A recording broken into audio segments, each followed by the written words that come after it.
ওকে, তো আমরা প্রথম দুইটা ক্লাসে যেটা করছি, প্রথম দুইটা ক্লাসে আমরা জিরো অ্যাকাউন্ট ওপেন করছি, তিনটা ক্লাস আছে ইনফ্যাক্ট।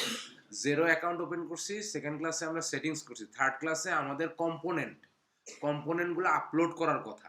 হ্যাঁ, কম্পোনেন্ট কি কি, একটা ট্রানজেকশন করতে কি কি কম্পোনেন্ট লাগবে, একটা ট্রানজেকশন করতে কোথায় কোথায় গিয়ে এটা হিট করবে, কোথায় কোথায় এটার ইম্প্যাক্ট ফেলবে, সেই জিনিসগুলো আমাদেরকে সফটওয়্যারে ইনপুট দিতে হবে। তা না হলে আপনি ট্রানজেকশন করতে পারবেন না। যেমন এক্সাম্পল দিই, ধরেন আপনি এই একটা পানির বোতল সেল করবেন আপনার এই সফটওয়্যার দিয়ে, সফটওয়্যার সেলটা দেখাবেন আর কি। আমরা কি করি, আমরা অ্যাজ এ বুক কিপার আমরা সফটওয়্যারে ডাটা এন্ট্রি দিই, তাই না? অথবা অ্যাজ এ অ্যাকাউন্টেন্ট সফটওয়্যারে ডাটা এন্ট্রি দিয়ে আমরা সিদ্ধান্ত নিই। অ্যাকাউন্টেন্ট আর বুক কিপারের মধ্যে ডিফারেন্স জানেন তো? বুক কিপারের অ্যাকাউন্টিং নলেজ থাকতে হবে, বাট সে কোনো ডিসিশন মেক করবে না, তাকে শুধু যতটুকু কাজ দেওয়া হবে ততটুকু সে ডাটা এন্ট্রি দিবে। আর অ্যাকাউন্টেন্ট সিদ্ধান্ত নেবে সে কি করবে, বুঝতে পারছেন? আচ্ছা, যাই হোক, তো ধরেন আমি এই পানির বোতলটা বিক্রি করে ফেলছি, মানে আমরা বুক কিপার হিসেবে কি করি, মানে আমরা সব কাজ হয়ে যাওয়ার পরে কিন্তু আমরা ডাটাটা এন্ট্রি দিই, আমরা সফটওয়্যারে সেলটা দেখাই, সফটওয়্যারে পারচেসটা দেখাই, তাই না? যে এইভাবে অ্যাকাউন্টস করি। ধরেন আমি যদি এটা বিক্রি করতে যাই, তাহলে এটা একটা পানির বোতল, এই পানির বোতল নামটা যদি আমার সফটওয়্যারের নাম না থাকে, তাহলে বিক্রি করবো কি, দেখাবো কি বিক্রিটা? তার মানে পানির বোতল প্রোডাক্টটা আমার সফটওয়্যারে এন্ট্রি থাকতে হবে প্রথম। হ্যাঁ, দ্বিতীয় কথা হচ্ছে পার্টি হলো তিনটা, আমার সফটওয়্যারটা আমি নিজে, তাই না? এই সফটওয়্যারটা আমার, এটা একটা পার্টি, আমি নিজেও একটা পার্টি। তো তাহলে আমি একজনের কাছ থেকে প্রোডাক্ট কিনছি, আমার ভেন্ডর বা আমার সাপ্লায়ার, সে একটা পার্টি। যদি আমি পার্টির নামটা এবং পার্টির কাছ থেকে কত টাকা দিয়ে কিনছি জিনিসটা, সেটা যদি আমার সফটওয়্যারে না থাকে, এবং কার কাছে বিক্রি করতেছি, কাস্টমারকে কত টাকায় বিক্রি করছি, সেটা যদি আমার সফটওয়্যারে না থাকে, তাহলে প্রফিট অ্যান্ড লস বের করতে পারবে এই সফটওয়্যার? তার মানে এই ডাটাগুলো আমার সফটওয়্যারে থাকতে হবে। এখানে একটা ভেরিয়েশন আছে, হ্যাঁ, এটা আমাদের দেশে হয়। হ্যাঁ, রেট একটু ওঠানামা করে, যখন ওঠানামা করবে তখন আমরা রেট চেঞ্জ করব। আগের যেগুলো উদাহরণ দিই, এইতে আমি 500 কেস বা 500 বোতল আমি তুললাম, পরে দেখা গেল যে 25 পয়সারও বাড়ছে অথবা কমছে, পরবর্তী পারচেসে আমি কি করব? এটা 25 পয়সা কমাইতে আপনাকে বলি, দেখেন, যখন আপনি কিভাবে যাবে, হ্যাঁ সেটা বলতেছি, যখন আপনি একটা প্রোডাক্ট নিলেন, এটা ধরেন যে 10 টাকায় কিনছেন আপনি, হ্যাঁ 10 টাকায় কিনছেন 100 বোতল, 100 বোতলের মধ্যে আপনি 50 বোতল বিক্রি করছেন, আর বাকি 50 বোতলের থাকতেই আপনার রেট ধরেন বেড়ে গেছে, ঠিক আছে? এখন ধরেন যে 50 বোতল আপনি কিনছেন, সেই 50 বোতল আপনি আগের রেটেই কিনছেন, ঠিক আছে? সেই 50, এখন সেলস রেট ধরেন 15 টাকা, কথার কথা, এখন ধরেন 18 টাকা হয়েছে, নতুন রেট, কেনা রেটও বাড়ছে 1 টাকা, ধরেন 11 টাকা হয়েছে, বিক্রি রেট হচ্ছে 18 টাকা। আগের রেট, কেনা রেট হচ্ছে 10 টাকা, বিক্রি রেট হলো 15 টাকা, ঠিক আছে? এখন যেটা হয়েছে, আপনি যখন রেটটা চেঞ্জ করবেন, আগের যে স্টক সেটা আগের রেটেই থাকবে, আচ্ছা, নতুন যে স্টক সেটা নতুন রেটে চলে আসবে। রাইট। সফটওয়্যার তো আপনি ব্যবহার করবেন এই কারণে, এগুলো যদি আপনি ম্যানুয়ালি করেন তাহলে তো আপনার হিউজ গ্যাঞ্জাম, সেটা যাতে না হয় সেই জন্যই এই সফটওয়্যার দেওয়া আছে। আগের রেটটা আমার 15 টাকা ছিল, সাপোজ যেটা হয় আর কি দেশে, যে ধরুন গায়ে রেটটা মেনশন নেই, এখন এটা 18 টাকা বিক্রি করতেছি, 15 টাকাটা আমি 18 টাকা বিক্রি করতেছি।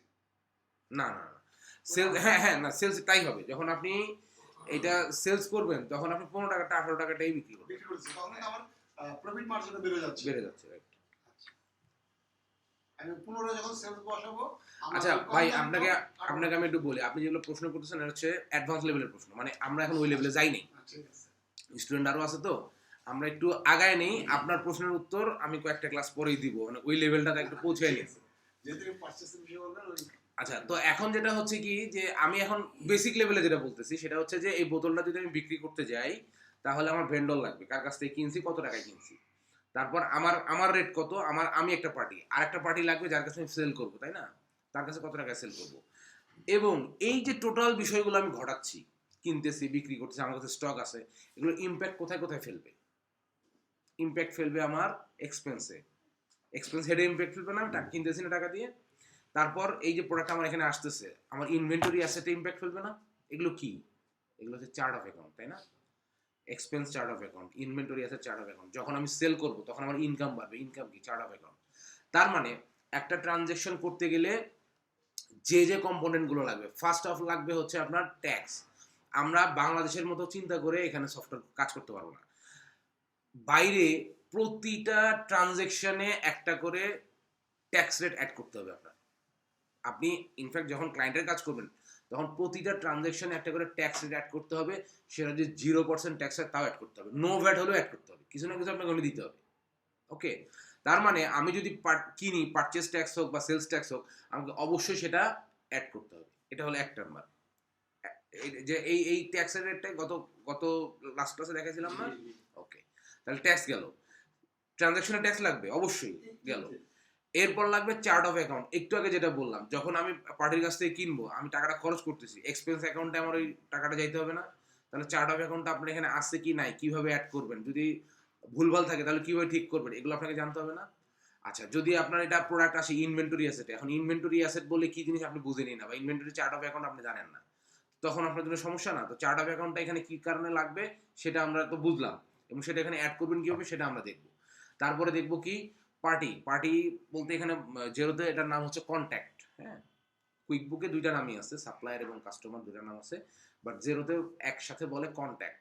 এই কন্ট্যাক্টের মধ্যে যার কাছে আপনি প্রোডাক্ট সেল করবেন সে অটোমেটিক্যালি আপনার কাস্টমার লিস্টে চলে যাবে, আর যার কাছ থেকে প্রোডাক্ট কিনবেন সে অটোমেটিক্যালি আপনার সাপ্লায়ার লিস্টে চলে যাবে। ডিফারেন্স থাকে না, প্রথমে একই লিস্ট থাকবে, একটা লিস্ট, সেম একটা কন্ট্যাক্ট লিস্ট থাকবে। এখান থেকে আপনি আপনি তো জানেন আপনার কাস্টমারকে, তার কাছে আপনি বিক্রি করলেন, এটা অটোমেটিক্যালি কাস্টমার লিস্টে চলে গেল, আপনাকে আর কিছু করতে হবে। ওকে, তাহলে আমরা এরপর লাগবে কি, যে প্রোডাক্ট।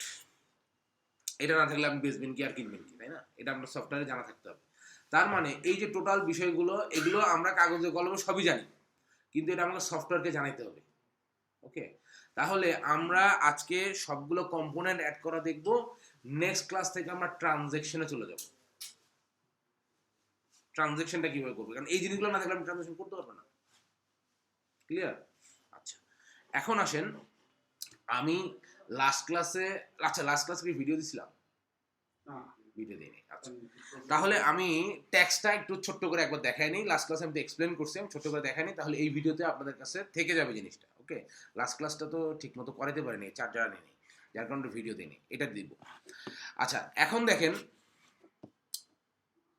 কিছু জিনিস, যেমন সেটিংসটা লাস্ট ক্লাসে যে মানে গত ক্লাসে আগ ক্লাসে করেছি, এটা কিন্তু খুব ইম্পর্টেন্ট। কারণ কি, এই যে এই ভদ্রলোক জানে আমরা একটা কাজ করতেছি, ব্যাংক রিকনসিলিয়েশন, ক্যাশ কোডিং। উনি আগের ব্যাচের তো, উনি জানেন ক্যাশ কোডিং ওনার ওখানে দেখে না। কেন দেখে না? আমরা সেটিংসের সময় দেখাইছিলাম যে আপনার নিজে যে আপনি এখানকার এটা যে ওনার, আপনার নিজেকে সবসময় আপনি অ্যাডভাইজার করে রাখবেন। ইউজারে অ্যাডভাইজার বলে একটা অপশন আছে, হ্যাঁ, অ্যাডভাইজার করে রাখবেন। অ্যাডভাইজার না রাখলে আপনি নিজেই অনেক অপশন পাবেন না। তো পরে উনি যখন ওনার পারমিশন চেঞ্জ করে অ্যাডভাইজার করছে তখন সব চলে আসছে। হ্যাঁ, সেটিংস, এই জন্য সেটিংসের খুঁটিনাটি বিষয়গুলো ইম্পর্টেন্ট, বুঝতে পারছেন? যেমন কুইকবুকে যা দেখবেন যে আপনি সেটিংসে যদি ডিসকাউন্ট অপশনে টিক না দেন, তাহলে আপনি ওই ইনভয়েস করার সময় ডিসকাউন্ট অপশনই পাবেন না, দিবেন কেমনে? যদি আপনি ডিপোজিটে টিক না দেন, তাহলে কেউ আপনাকে অ্যাডভান্স পেমেন্ট করতে পারে না। অ্যাডভান্স পেমেন্ট আপনি দেখাবেন কি করে? দেখানোর অপশনই পাবেন না।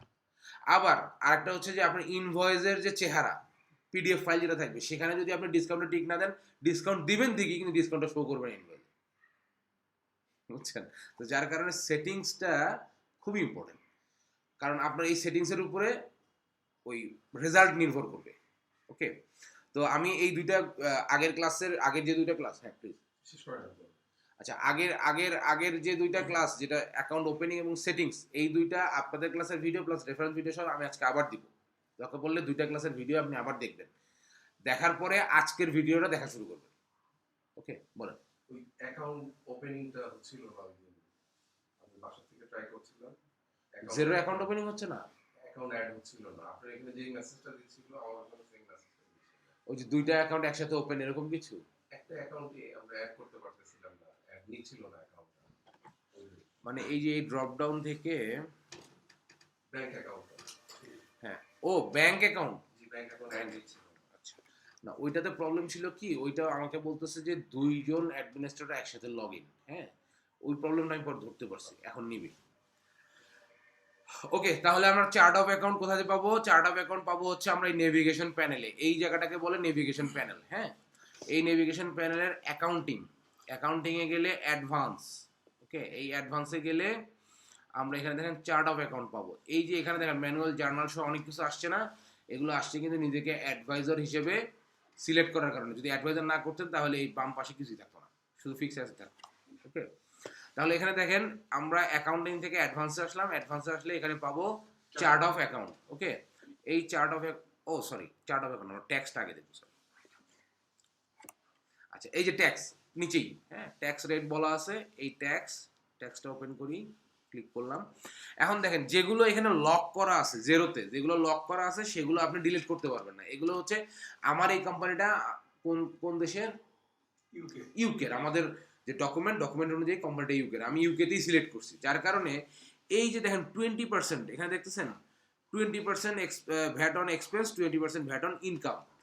এই 20% ভ্যাট হচ্ছে ইউকের ফ্ল্যাট রেট। আমাদের এখানে ফ্ল্যাট রেট যেমন 15%, ওদের হচ্ছে ফ্ল্যাট রেট 20%। এবং ম্যাক্সিমাম ধরেন 95%-এর উপরে সব জায়গায় হচ্ছে 20% ফ্ল্যাট রেট। কিছু কিছু জায়গা আছে যেমন হসপিটাল, তারপর হচ্ছে কেয়ার হোম আছে, এগুলোতে ধরেন আপনার কিছু সাবসিডি দেয়। আর বাকি কিছু আছে স্কুল এগুলো নো ভ্যাট, এগুলো ভ্যাটের আন্ডারের মধ্যেই পড়ে না। দুইটাই আছে 20% এক্সপেন্স এবং ইনকাম। হ্যাঁ, দুটোই তো, ইনকামে যাবে একটা, এক্সপেন্স যখন আপনি পারচেজ করবেন তখন সিলেক্ট করবেন এটা। অটো ক্লেম হবে এখানে। হ্যাঁ, এখানে ওই অটো, মানে ওটা হলো কুইক বুকের অপশন। রিক্লেম করবেন কি করবেন না, কুইক বুক ছাড়া বাকি কোনো সফটওয়্যারে অপশনই নেই, অটো রিক্লেম হয়ে যাবে। ওকে, তো দেখেন এই যে এগুলো আমরা লাস্ট ক্লাসে অ্যাড করছিলাম যেগুলোতে লক করা নাই, আর যেগুলো লক করা এগুলো হচ্ছে ইউকেতে যেগুলো মাস্ট লাগবেই, সেগুলো ওরা লক করে একবার ফিক্স করে দিচ্ছে যে এগুলো আপনার লাগবেই। ওকে, এছাড়া আমরা ট্যাক্স অ্যাড করব কি করে, খুব সহজ জিনিস, এই যে নিউ ট্যাক্স রেট এটাতে ক্লিক করব, ক্লিক করে আমরা ট্যাক্সের নামটা লিখব। ধরেন আমরা একটা সেলস ট্যাক্স অ্যাড করি, সেলস ট্যাক্স, অথবা ওদের মতো করে লিখি, এটা ধরেন সেলস, নাম দিই ধরেন 5%।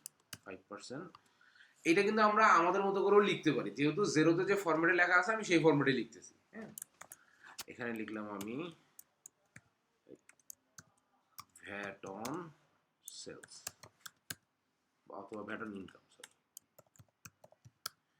ইনকাম, এই যেটা লিখলাম না, এটা গেল কোথায়, সেলস এখানে সিলেক্ট করা আছে, এখান থেকে আপনি এক্সপেন্সও সিলেক্ট করতে পারবেন। হ্যাঁ, চার্ট অফ এখান থেকে দেখাবে, এটা যাবে সেলসে। আর এই যে এই জায়গায় এইখানে আপনি সিলেক্ট করবেন হচ্ছে 5।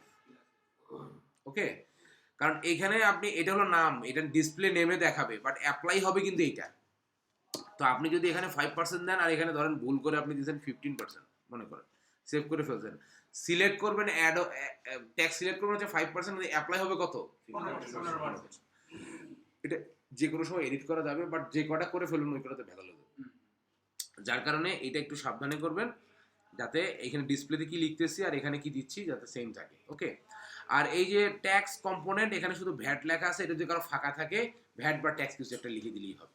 এটা অনেক কিছু একটা ডেসক্রিপশনের মতো, আর কিছু না। ওকে, এখানে আপনি সেভ করেন। ও আচ্ছা, এখানে 5% অলরেডি আছে, ধরেন আমরা 15%ই দিই, তাইলে 5% নেয়নি কেন, 5% অলরেডি ইনক্লুডেড ছিল, আমরা 15% দাওয়াতে নিয়ে নিল। আমরা 5% লিখছি, এখানে ওইখানে ঠিক করে দিতে হবে। না, এটা 15% ঠিক করে দিয়েছে তো। আপনি সংখ্যা কি লিখছেন, বাট উপরে কি করছেন স্যার? এই যে দেখেন, এই যে দেখেন, আচ্ছা ঠিক আছে, আমি দেখতে পাইনি। এই যে এখানে দুটো ঠিক করছি। এখন ধরেন এখানে আপনার ভুল হয়েছে, এটা 15 না, এটা হবে 18%, হতে পারে না? হতে পারে। জাস্ট এটার উপরে ক্লিক করবেন, ক্লিক করলে আবার অপশন চলে আসবে। এটা হচ্ছে এখান থেকে আপনি ধরেন 18, আর এইটাও করে দিবেন আপনি 18।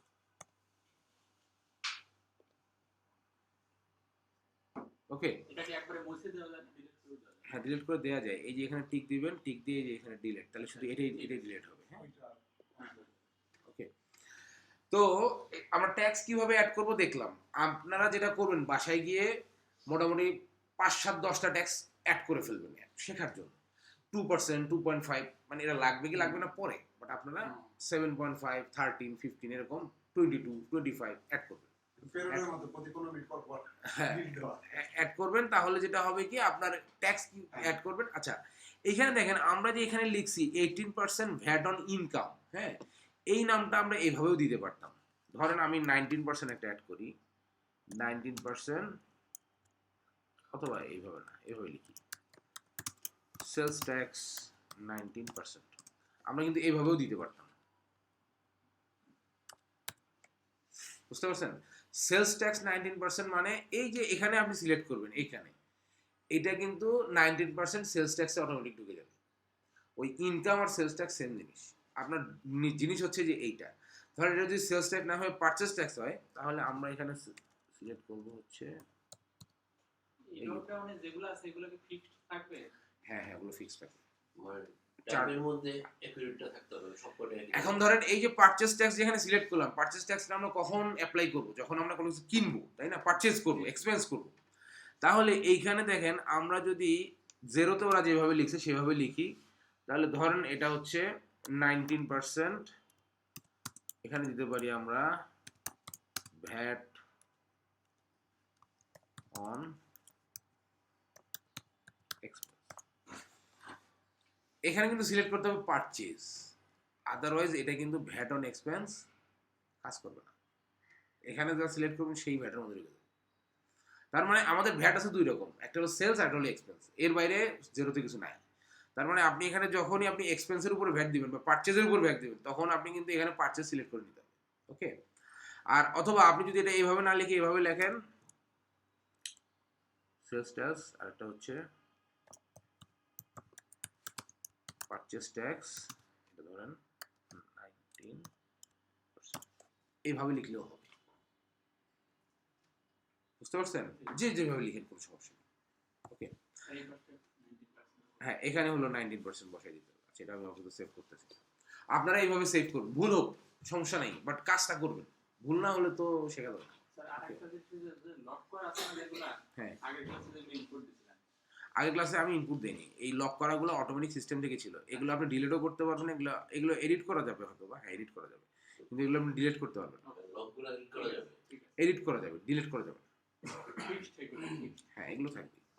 আচ্ছা, তাহলে আমরা ট্যাক্সটা মোটামুটি দেখলাম। এখন আসেন আমরা আসি চার্ট অফ অ্যাকাউন্টে। চার্ট অফ অ্যাকাউন্টটা কেন প্রয়োজন একটু আগে বলছি, কিন্তু আর আপনি যে কাজই করবেন সেটা কোনো না কোনো চার্ট অফ অ্যাকাউন্টে যেহেতু হিট করবে, তাহলে চার্ট অফ অ্যাকাউন্ট আপনার লাগবে।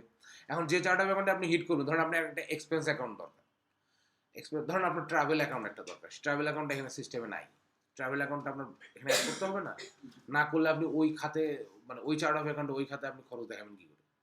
ওকে, তো আমরা চার্ট অফ অ্যাকাউন্টটা পাবো ঠিক এই অ্যাকাউন্টিংয়েই অ্যাডভান্সে, এই যে চার্ট অফ অ্যাকাউন্ট। হ্যাঁ, চার্ট অফ অ্যাকাউন্টটা যদি আমরা ওপেন করি, তাহলে দেখেন এইখানে ডিফল্ট অনেকগুলো চার্ট অফ অ্যাকাউন্ট দেওয়া আছে ট্যাক্স রেটের মতো। হ্যাঁ, এগুলো ডিফল্ট দেওয়া আছে। দেখেন এখানে অল অ্যাকাউন্ট আছে, আর কিছু কিছু অ্যাকাউন্ট আছে যেগুলো লক করা, যেগুলো আপনি ডিলিট করতে পারবেন না। Select করছেন। হ্যাঁ বলে, এটা হচ্ছে আমরা যখন ট্রই অথবা তারিতে কাজ করছি আর কি হুম।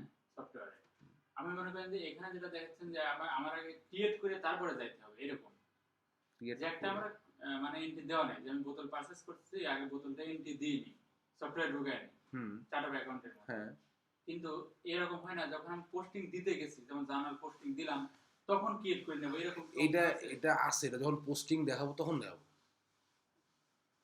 অ্যাড নিউ করা যাবে, ওই পোস্টিং এর মাঝখানে অ্যাড নিউ করে চার্ট অফ অ্যাকাউন্ট অ্যাড করা যাবে, সমস্যা নেই তো, করা যাবে। কিন্তু আপনি যদি বেসিকটা না শিখেন, তাহলে ওই অ্যাড নিউটা আপনি চট করে বুঝবেন কেমনি? আপনি একটা দুটো সফটওয়্যার আগে কাজ করছেন বলে আপনি এটা জানেন, কিন্তু সবাই তো আর সেটা জানেন না। বুঝতে পারছেন? ওটা দেখাবো, আপনি ওটা করা যায়, সমস্যা নেই, এটা করা যায় কিনা এটা জানা করা যায়। আচ্ছা, এখানে দেখেন একটা চার্ট অফ অ্যাকাউন্টের লিস্ট দেখাচ্ছে। হ্যাঁ, এই লিস্টটা হচ্ছে অল লিস্ট, অল অ্যাকাউন্টস।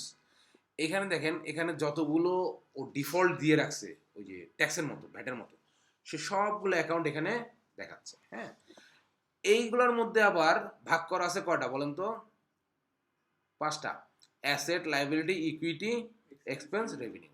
ঠিক আছে, আর এই আর্কাইভ মানে হচ্ছে ডিলিট করলে এটা আর্কাইভে গিয়ে থাকে। তো এখন যেটা হচ্ছে, এই যে টোটাল অল অ্যাকাউন্ট, এর মধ্যে অ্যাসেটও আছে, এর মধ্যে লায়াবিলিটিও আছে, ইকুইটিও আছে, আবার এক্সপেন্স, রেভিনিউ আছে। বাট এগুলো আবার সে ভাগ করে দিচ্ছে। 100 টাকা, 100টার মধ্যে 5টা ভাগ, সে ধরেন 20টা করে আলাদা ভাগ করে দিচ্ছে, এর মধ্যেই আছে সব। হ্যাঁ, এর মধ্যে যেটা আছে, ধরেন অ্যাসেট অ্যাকাউন্টে কি কি আছে? অ্যাসেট অ্যাকাউন্টে এই যে এই কটা অ্যাকাউন্ট আছে। হ্যাঁ, এখানে একটা ইম্পর্টেন্ট জিনিস হচ্ছে যে জেরো কোন অ্যাকাউন্টটা কত কোড দিয়ে শুরু করছে। যেমন অ্যাসেট অ্যাকাউন্ট শুরু করছে কত? 610, 6 দিয়ে শুরু করছে, 610 দিয়ে শুরু করছে বা 600 দিয়ে শুরু করছে, এবং অ্যাসেটের মধ্যে বাকিগুলো শুরু করছে 700 দিয়ে। তার মানে আমরা যখন নিজেরা কোনো একটা অ্যাসেট অ্যাকাউন্ট অ্যাড করব, আমরা এই সিস্টেমটা ফলো করব। আমরা অ্যাসেট অ্যাকাউন্ট অ্যাড করতে গেলে আমরা কোড নাম্বার দিয়ে শুরু করব কত, 600 বা 700 দিয়ে শুরু করব। অ্যাসেট অ্যাসেট, এই যে অ্যাসেট বলতেছে, এই যে অ্যাসেট, অ্যাসেটের এগেইনস্টে 600 বা 700। এরপর ধরেন লাইবিলিটি কত দিয়ে শুরু করছে সে, 800 900 আছে মনে হয়, হ্যাঁ 900 কিছু আছে, হ্যাঁ। তার মানে 8 এবং 9 কোড দিয়ে সে মানে ইয়ে করতেছে কি, লাইবিলিটি।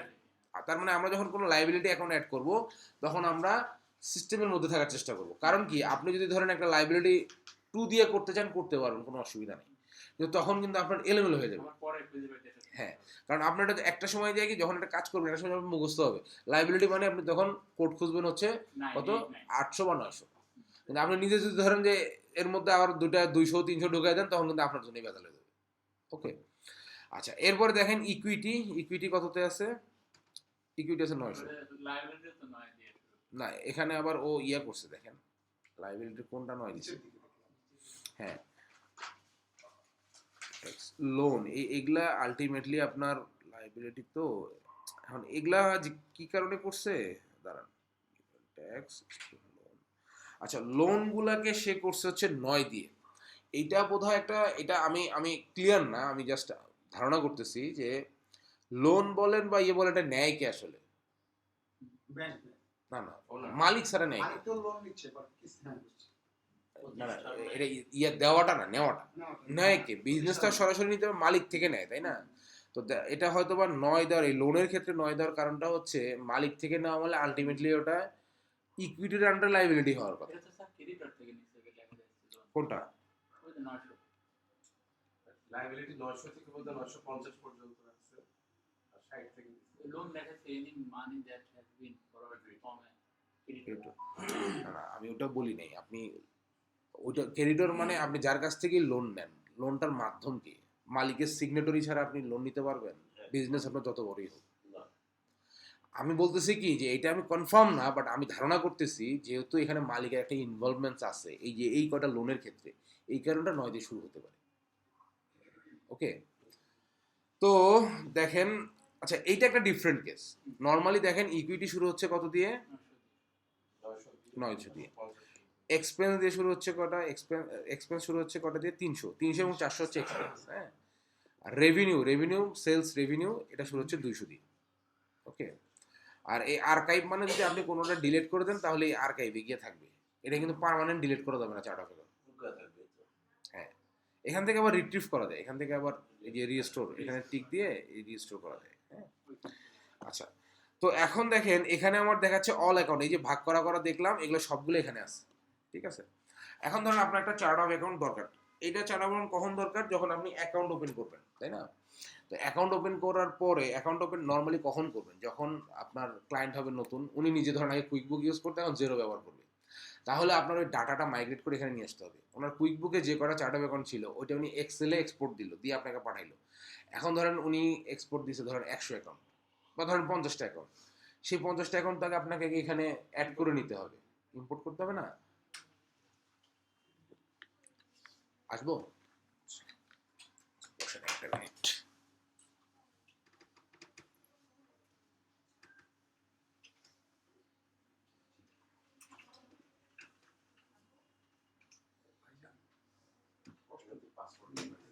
মোবাইল নাম্বার দিয়েছিলেন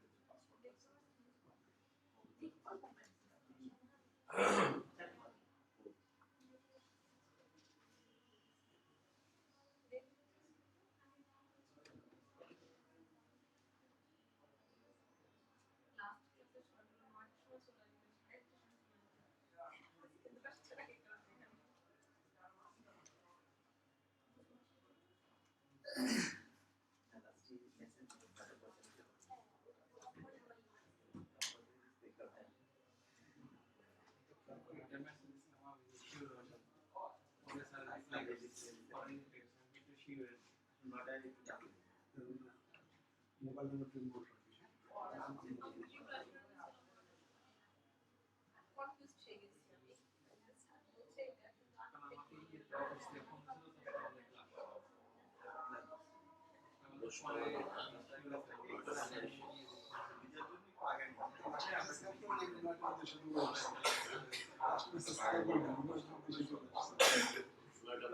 হয়তো বলতে গিয়েছে না, খেয়াল করি নাই, যে খেয়াল করি নাই, আমি কমিউনিকেশনটা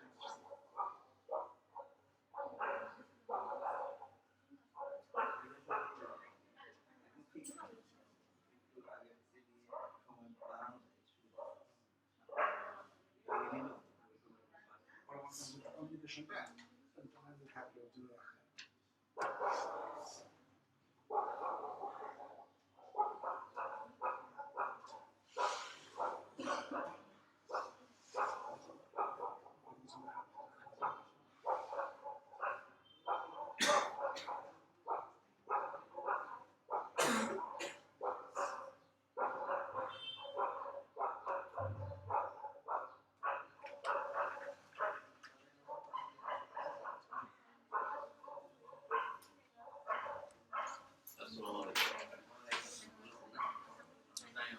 আচ্ছা সবাই চলে আসেন।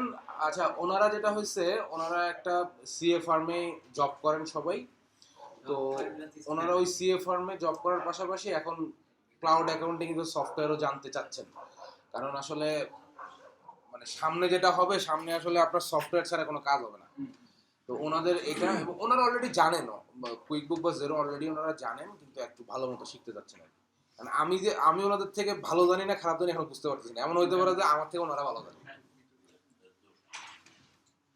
আপনার জন্য বেশি ভালো হবে সেটা। হ্যাঁ আপনার জন্য হ্যাঁ, মানে ওনাদের কাছ থেকে কিছু জিনিস শেখা যাবে আর কি। আপনার জন্য ইজি হবে খোঁজ দেওয়াটা। আচ্ছা সিরিয়াস আছে না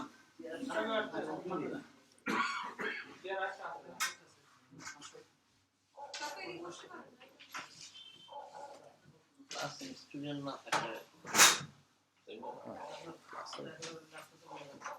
এমনি স্টুডেন্ট কম থাকলে মনে হয় প্রাইভেট করতে আসে।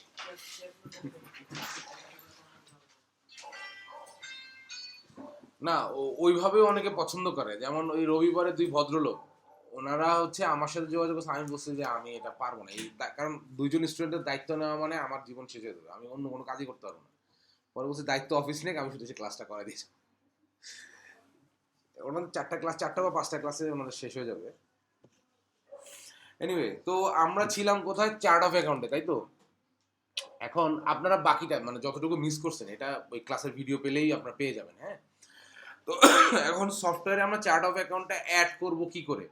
আমরা এখানে ভাগ করাটা দেখলাম, মানে এখানে অল অ্যাকাউন্টে আছে সবগুলো অ্যাকাউন্ট, আর এই যে asset, liability, equity, expense, revenue, archive মানে হচ্ছে ডিলিট করে দিলে আর্কাইভে গিয়ে থাকে। হ্যাঁ, তো এই অল অ্যাকাউন্টে সবগুলো এর মধ্যেই আছে। ওকে, এখন আসেন উপরে কি কি আছে দেখেন। এখানে বলছে add account, add bank account, print PDF, import export. Zoom একটু করা যায় মনে হয়, কিন্তু ভালো কথা বলছো এটা। এটা তো বড় হচ্ছে না। স্ক্রিনের বাইরে তোলা যায় না। না না, স্ক্রিনের বাইরে না, এটা বড় তো হয়, কিন্তু এখন হচ্ছে না কেন?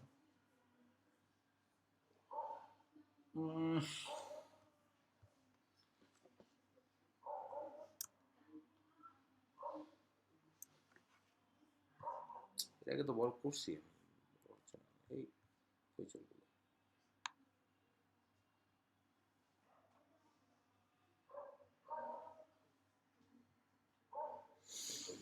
আচ্ছা, এটা আপাতত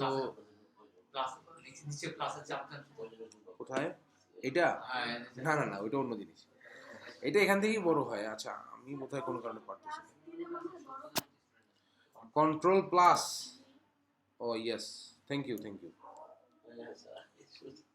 মনে থাকে না, আমারটা ইয়ে থেকেই করা যায়, কিন্তু আমি এটা এটা মনে থাকার কথা। হ্যাঁ। আচ্ছা, এখন তো দেখা যাচ্ছে না? হ্যাঁ। ওকে, এখন দেখেন আমরা যে চার্ট অফ অ্যাকাউন্ট, এইটা কি জিনিস আমরা বুঝছি তো, তাই না? এখানে অল অ্যাকাউন্ট আছে, অল অ্যাকাউন্টের মধ্যে যেগুলো অ্যাসেট, এই অল অ্যাকাউন্টের মধ্যে যেগুলো অ্যাসেট সেটাগুলো এখানে ভাগ করা আছে। তারপর লাইবিলিটি, ইকুইটি, এক্সপেন্স, এগুলো নাম্বারগুলো আমরা মনে রাখবো যে কোনটা কোন নাম্বার দিয়ে শুরু হয়েছে। রেভিনিউ।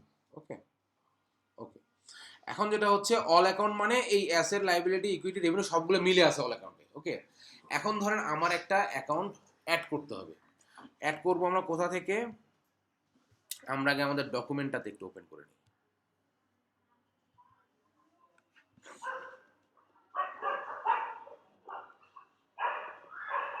আপনাদেরকে এই একটা ওয়ার্ড ফাইল দিছিলাম না, মনে আছে? জি জি। এই ওয়ার্ড ফাইলে ডকুমেন্টগুলো আছে, একটু ওয়েট করি ওয়ার্ড ফাইলটা ওপেন হোক।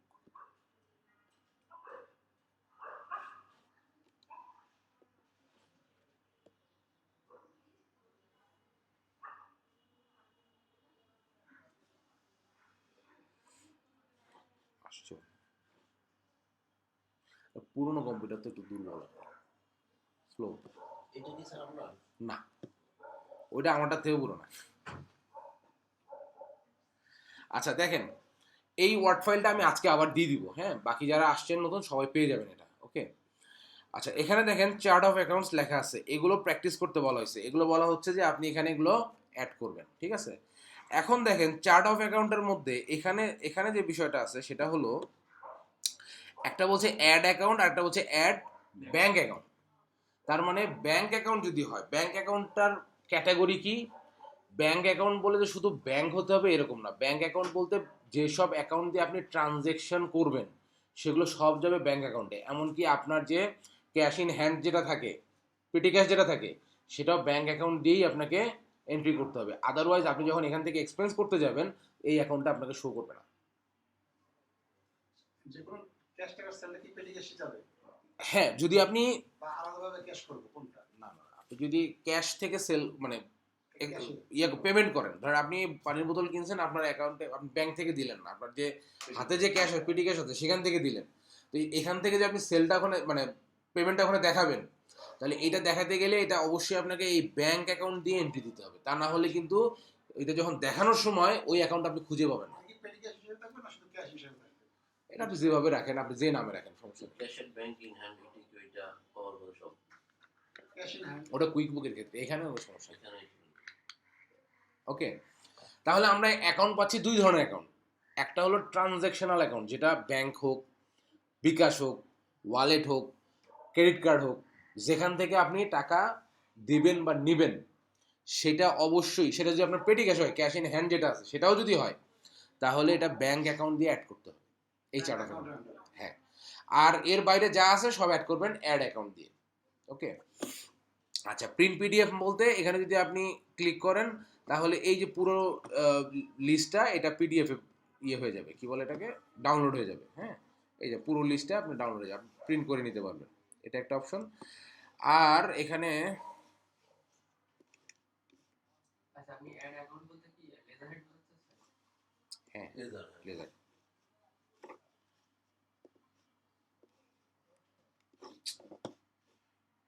এগুলো এরকম কেন করতেছে বারবার?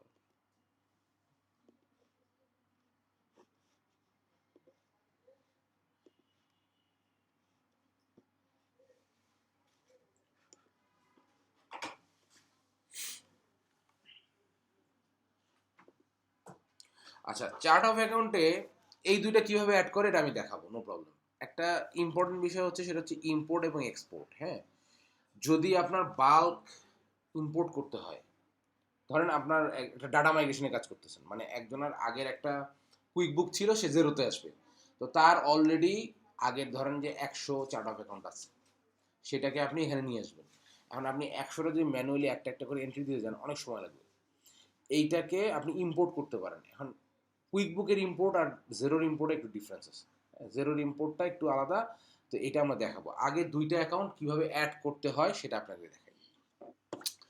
ধরেন আপনার একটা অ্যাড অ্যাকাউন্ট, আমি এটাতে যাই, এটা থেকে দেখাই, কারণ হচ্ছে এখানে আপনাদের সবগুলো ইয়ে আছে। ধরেন আমি একটা এক্সপেন্স অ্যাকাউন্ট একটা অ্যাড করে দেখাই, কি দেখাবো, ধরেন রিপেয়ার এক্সপেন্স, ওকে। এইটা আমি অ্যাড করব। তাহলে আমি যাব কোথায়, এটা যেহেতু আমার ট্রানজ্যাকশনাল কোনো অ্যাকাউন্ট না, ব্যাংক না, তাহলে আমরা যাব অ্যাড অ্যাকাউন্টে, ওকে। যে দেখেন এখানে অ্যাকাউন্ট টাইপ, আমার অ্যাকাউন্ট টাইপ কি ছিল, এক্সপেন্স, মূল অ্যাকাউন্ট কি এক্সপেন্স, রিপেয়ার এক্সপেন্স আসবে পরে, মূল অ্যাকাউন্ট এক্সপেন্স, তার মানে আমার অ্যাকাউন্ট টাইপটা সিলেক্ট করতে হবে এখান থেকে এক্সপেন্স, এই যে, ওকে। এখানে আমরা টাইপ বানাইতে পারবো না। না না, এখানে যা আছে তাই এর মধ্যেই দিতে হবে, যদি হুবহু না মিলে কাছাকাছি যেটা আছে ওইটা দিতে হবে, ওকে। এরপর আসেন অ্যাকাউন্ট কোড। এখন যদি আমরা এটা একটা আমি আরেকটা খুলে ফেলি তাহলে দেখাতে সুবিধা হবে। নাইট্রো কোড আছে এক্সপেন্স কোড আছে না, এই যে এক্সপেন্স, আচ্ছা এক্সপেন্স করে দিব হ্যাঁ, ওটা তো রিপেয়ার এক্সপেন্স না, এক্সপেন্স করে দেবে। কারণ এক্সপেন্সের কোড কি কি আছে দেখেন, 300 এবং 400। এখন যদি ধরেন এখানে ধরেন আমি এখানে একটা দিলাম 473 473, তাই না?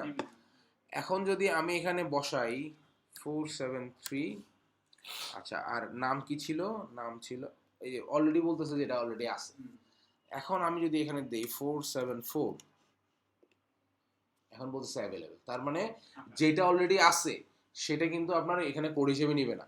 আর জেরোতে কোড ম্যান্ডেটরি, কুইক বুকে কোড ম্যান্ডেটরি না, আপনি চাইলে দিতে পারেন, চাইলে নাও দিতে পারেন। ওকে, ওই দিনের ক্লাসে দেখছেন না, মনে আছে? বাট জেরোতে কোড ছাড়া চার্ট অফ অ্যাকাউন্ট হবে না। ওকে, আচ্ছা, এখন নাম কি ছিল এটার, রিপেয়ার্স। ওকে, ডেসক্রিপশন থাকলে দিতে পারেন, যদি ডেসক্রিপশন আপনার এটা কি ধরনের রিপেয়ার, কি কাজ করেন, এগুলো ক্লায়েন্টের উপর ডিপেন্ড করে আপনি ডেসক্রিপশন দিতে পারেন, না দিলে কোনো অসুবিধা নেই, অপশনাল লেখা আছে। আচ্ছা, এখানে যে একটা বলা আছে ট্যাক্স, এই যে ট্যাক্স দেখেন 20% ভ্যাট অন এক্সপেন্স। হ্যাঁ, যেহেতু আমরা এখানে এক্সপেন্স অ্যাকাউন্ট সিলেক্ট করেছি, যার কারণে আসতেছে 20% ভ্যাট অন এক্সপেন্স। এখন এটা 20% ভ্যাট অন এক্সপেন্সই কেন আসলো, অন্য কিছু তো এখানে ডিফল্ট থাকতে পারত।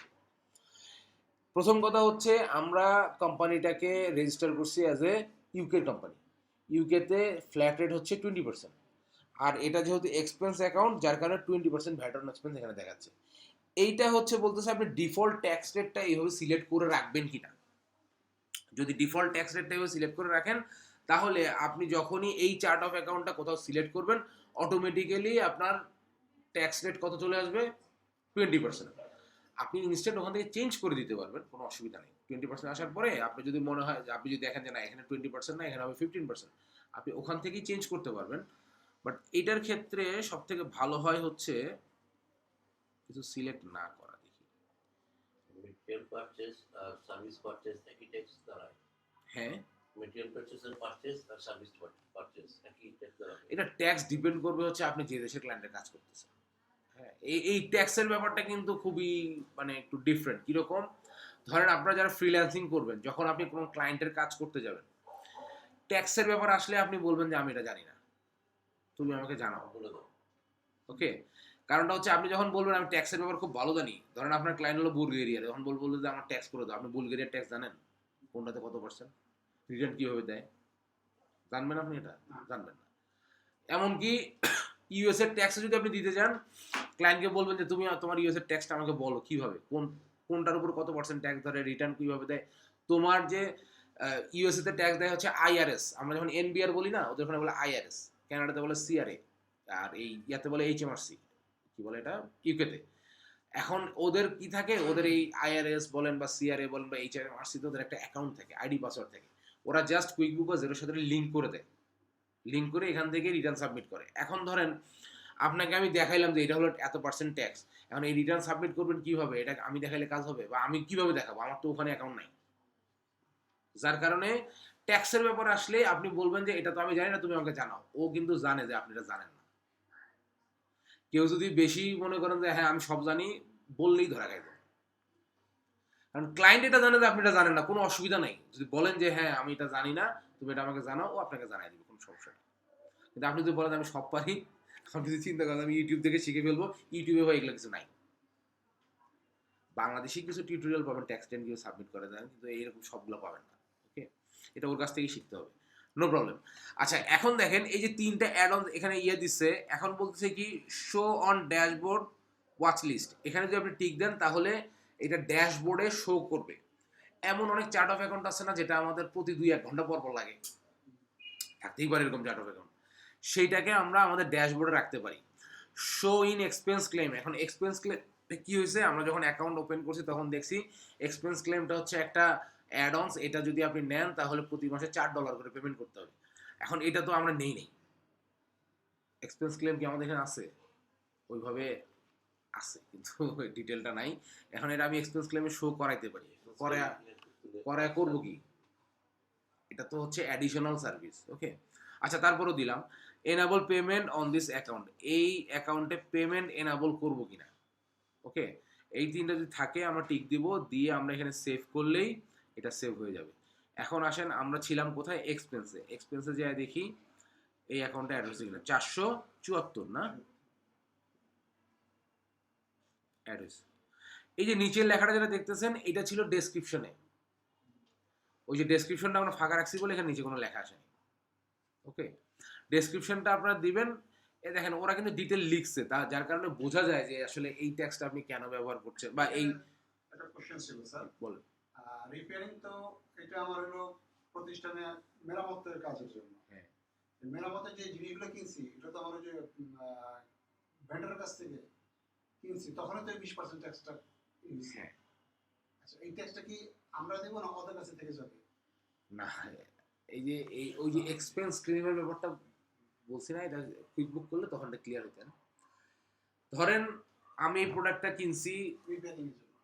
না রিপেয়ারিং এর জন্য। আপনি সিম্পলি চিন্তা করেন, আমি এক বোতল পানি কিনছি 10 টাকা দিয়ে, এটার উপর আমি ট্যাক্স দিছি ধরেন 3 টাকা, কথা পার্সেন্ট না, ধরেন 3 টাকা, 13 টাকা টোটাল, 3 টাকা ট্যাক্স। এটা যখন আমি কিনছি তখন আমি 13 টাকা কাকে দিছি? আমার ভেন্ডরকে দিছি, ট্যাক্স সহ কোনো টাকা না। এখন এই 3 টাকা ট্যাক্স আছে কার কাছে? ভেন্ডারের কাছে। এই ট্যাক্সটা গভর্নমেন্টকে দিবে কে? ভেন্ডার। আবার সেলস ট্যাক্স, ধরেন আমি বিক্রি করছি 15 টাকা, দাম এটা 13 টাকা, কথার কথা 2 টাকা ট্যাক্স। তার মানে আমি এটা বিক্রি করলে ওই যে 15 টাকা আমি পাচ্ছি, তাহলে যার কাছ থেকে আমি যেমন তাকে দিলাম সে আমাকে দিচ্ছে। এই জন্য সেলস ট্যাক্স অলওয়েজ থাকবে আমাদের কাছে, আর পারচেস ট্যাক্স অলওয়েজ থাকবে আমার ভেন্ডরের কাছে। এটা কুইক, এখানে অটো রিক্লেম বলে কিছু নাই, এটা অটোমেটিক চলে যায় জায়গা মতো। বাট যদি এটা কুইক বুক হতো, কুইক বুকে একটা অপশন আছে, আচ্ছা কুইক বুক থেকে এটা তুলে দিছে ইদানিং দেখতেছি, থাকে না অটো রিক্লেম বলে কিছু থাকে না, ঠিক আছে? আমি তো তা মনে হইল আমার কাছে।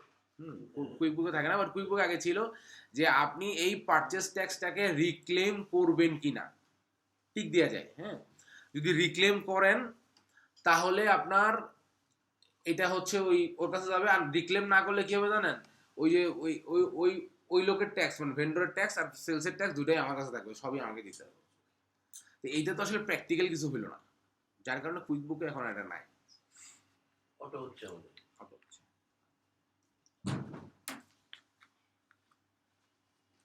ওকে, তাহলে আমরা কি ট্যাক্সটা বুঝতে পারলাম? জি স্যার।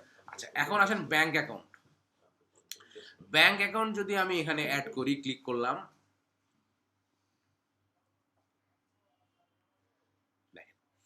এখানে প্রথমেই ওরা একটা লিস্ট দিচ্ছে যে ব্যাংকগুলোর সাথে ওদের বা জেরোর এগ্রিমেন্ট আছে, যে আপনার ব্যাংক আমার জেরোর অ্যাকাউন্ট থেকে আমি যদি আপনাকে রিকোয়েস্ট পাঠাই তাহলে আপনি আমাকে একটা অ্যাক্সেস দিবেন।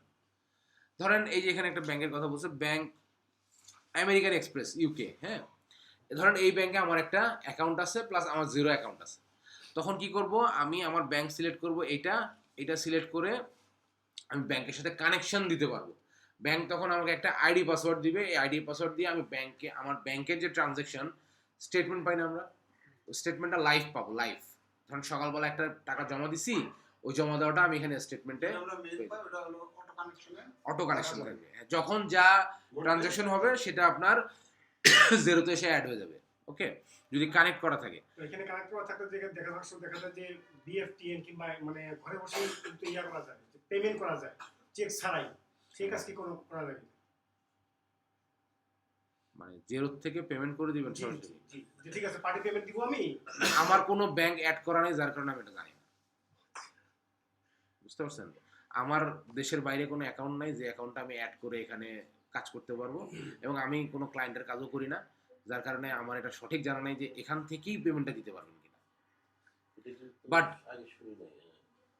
তো করতাম ন্যাশনাল বোর্ড দিয়ে মানে বাট যেটা পারবেন সেটা হচ্ছে ব্যাংক স্টেটমেন্টটা আপনার এখানে পেয়ে যাবেন। যখন ব্যাংক রিকনসিলিয়েশন করছি, যেমন আমরা, আপনারা তো জানেন, ওই ব্যাংক স্টেটমেন্টটা আমরা আপলোড করছি না, সেই জায়গাতে ওই যে ফর রিভিউতে থাকে, সেই জায়গাতে এখানে আপনারা ব্যাংক স্টেটমেন্ট পেয়ে যাবেন। ওকে, আচ্ছা, এখন এইটা গেল একটা অপশন, এইটা তো আমার হাতে এই মুহূর্তে নাই, আমার বাইরে কোনো অ্যাকাউন্ট নাই, আমি এটা জানি না। ওকে, এখন আপনার অনেক ক্লায়েন্ট এরকম পাবেন যাদের ব্যাংক অ্যাকাউন্ট অ্যাড করা নাই বা তারা করবে না, তাদের কাছে সিকিউরিটি পারপাস মনে হচ্ছে তারা করবে না, তখন কি করবেন?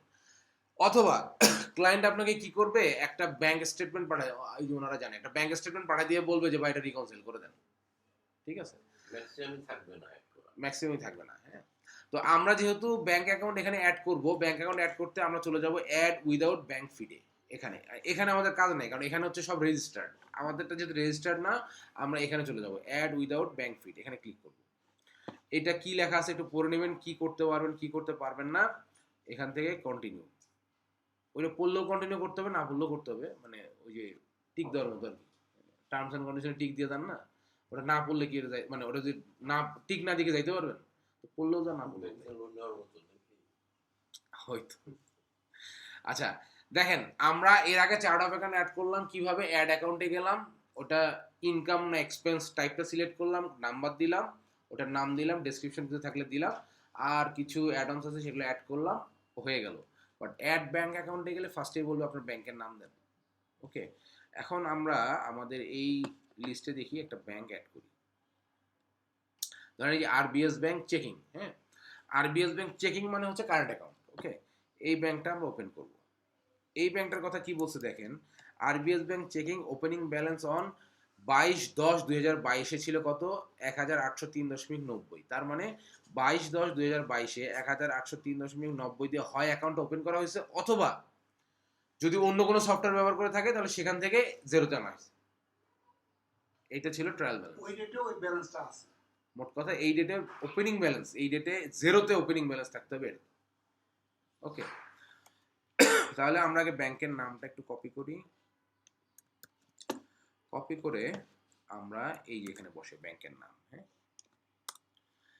চেকিংটাও দিলাম। আমি যেটা বলি এটা হচ্ছে আপনার কোথাও নিয়ম কানুন বানানো নাই, বাট আমি এটা হচ্ছে আমার নিয়ম আর কি, আমি বলি এটা এই কাজটা করবেন, সেটা হলো ব্যাংক অ্যাকাউন্টের লাস্ট 4টা ডিজিট শেষে দিয়ে দিবেন। একই ব্যাংকে 2টা অ্যাকাউন্ট থাকতে পারে। এখন যদি আপনি এইরকম দিয়ে দেন তাহলে বুঝতে পারবেন যেটা কোন অ্যাকাউন্টে ট্রানজাকশন করতে হবে। এই ভদ্রলোক গেলেন কই? ও বাইরে গেছে। চোখের সমস্যা হবে স্ক্রিনে। ও আচ্ছা আচ্ছা, ওকে।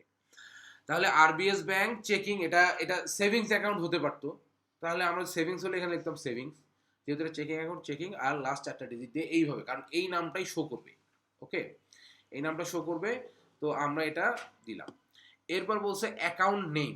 এখন ধরেন এটা হলো আপনার ব্যাংক, অ্যাকাউন্ট নেম কি হবে? অ্যাকাউন্ট নেম নর্মালি হয় আমাদের ব্যক্তিগত নামে বা আমাদের প্রতিষ্ঠানের নামে, তাই না? আচ্ছা, যেহেতু এরকম কিছু নাই, আমি আপাতত এটাই অ্যাকাউন্ট নেম হিসেবে দিয়ে দিই। ওকে, এখন আসেন অ্যাকাউন্ট টাইপ। এখানে দেখেন অ্যাকাউন্ট টাইপের 2টা জিনিস, একটা বলছে ক্রেডিট কার্ড আর হলো আদার। এখন শুধুমাত্র ক্রেডিট কার্ডের ক্ষেত্রেই আমরা ক্রেডিট কার্ড ব্যবহার করব, আর ক্রেডিট কার্ড ছাড়া বাকি যা আছে সব আমরা ইউজ করব হচ্ছে আদার্স। ক্রেডিট কার্ডের ক্ষেত্রে ক্রেডিট কার্ড কেন ব্যবহার করব? ব্যাংক অ্যাকাউন্টের ক্ষেত্রে ক্রেডিট কার্ড হওয়া মানে লাইবিলিটি, আর বাকি সব কি অ্যাসেট, তাই না? ক্রেডিট কার্ডে যদি আপনার ব্যালেন্স হয় 100 টাকা, তার মানে কি 100 টাকা আপনি খরচ করছেন, এটা আপনার 100 টাকা লোন, লাইবিলিটি। আর আপনার ব্যাংক অ্যাকাউন্টে যদি 100 টাকা থাকে, এটা আপনার নিজের টাকা, তাই না, ডেবিট, আপনার হচ্ছে অ্যাসেট। তো ক্রেডিট কার্ড ছাড়া বাকি যা আছে সবগুলো কিন্তু ডেবিট কার্ড, তাই না? আপনার মোবাইল ওয়ালেট বলেন, cash in hand, cash in হ্যান্ডে হাতে যা ক্যাশ টাকা থাকবে সেটাই তো আপনি খরচ করবেন। হাতে কোনো টাকা নেই, আপনি ক্রেডিট করে খরচ করতে পারবেন না, দোকানদার বাকি দেয় সেটা অন্য জিনিস। ওকে, তাহলে এটা আমরা ব্যাংক অ্যাকাউন্ট অ্যাড করতেছি, আমরা এখানে দিব আদার্স।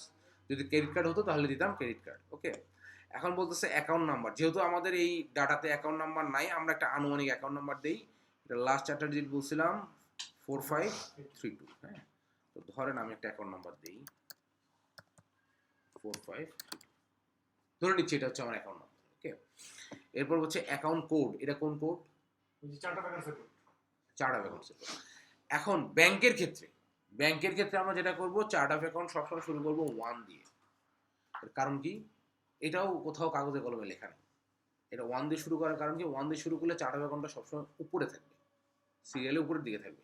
তাহলে কি হবে, ধরো আমরা যে লেনদেনগুলো করতেছি সেই লেনদেনগুলো সবসময় আমরা ব্যাংকের দেখা যাবে। হ্যাঁ উপরে পেয়ে যাব।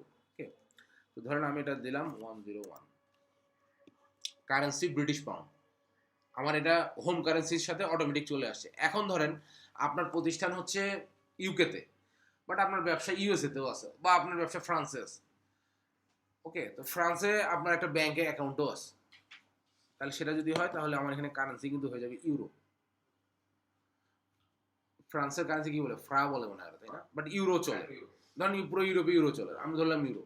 ওকে, তাহলে আমি এখান থেকে ইউরো সিলেক্ট করে দিতে পারবো। তার মানে এইটা আমার আরেক দেশের অ্যাকাউন্ট হবে, ওখানকার লোকজন ওখানে পেমেন্ট দিতে পারবে। এবং এইটার কিন্তু অবশ্যই মাল্টি কারেন্সি করতে হবে। মাল্টি কারেন্সি বলতে ওখান থেকে যখন আপনি দেশে টাকা আনবেন তখন আপনার ওখানে একটা এক্সচেঞ্জ রেট ইউজ হবে, অ্যাপ্লাই হবে। এগুলো পরে দেখাবো, আপাতত ব্রিটিশ পাউন্ডই থাকুক, অ্যাড অ্যাকাউন্ট করে দিই। এখন এখানে একটা আমার একটা ব্যাংক অ্যাকাউন্ট করি, তাহলে কি 102 হবে?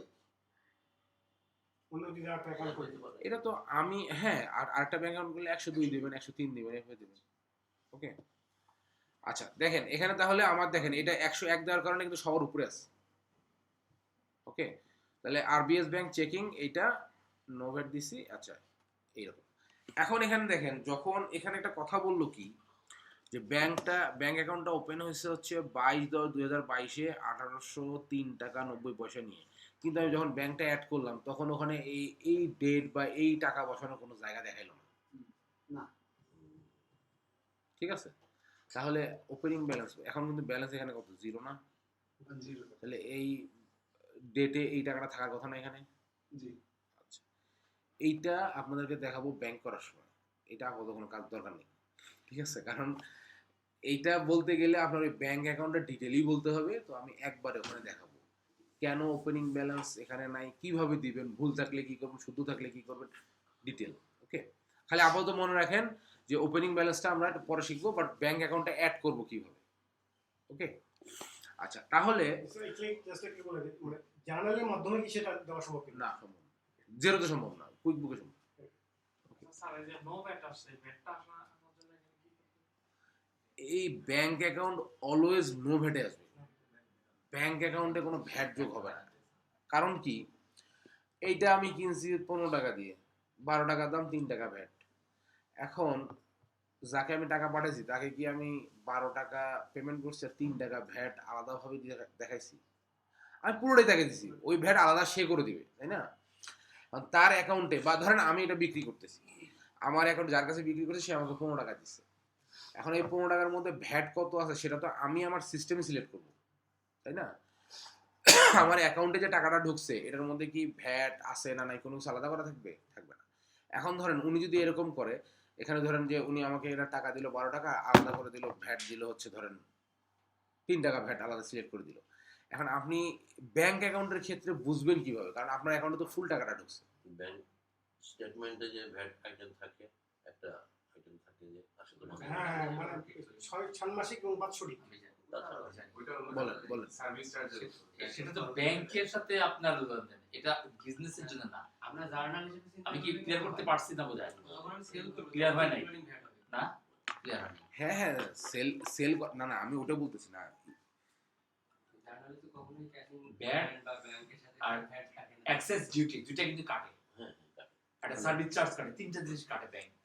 এটা ব্যাংক ওয়ালাইকুম আসসালাম, আপনি আমাকে আপনার একটা account- ফোন দিন, একটার পর, মানে আমাদের বলে ফোন দিন। হ্যাঁ এখানে যেটা ব্যাংকে হ্যাঁ। বলছে পার্টিকুলার উপর এটা এটা হলো আপনি লেনদেন করছেন সার্ভিসের উপরে ব্যাংক সার্ভিস দিচ্ছে না।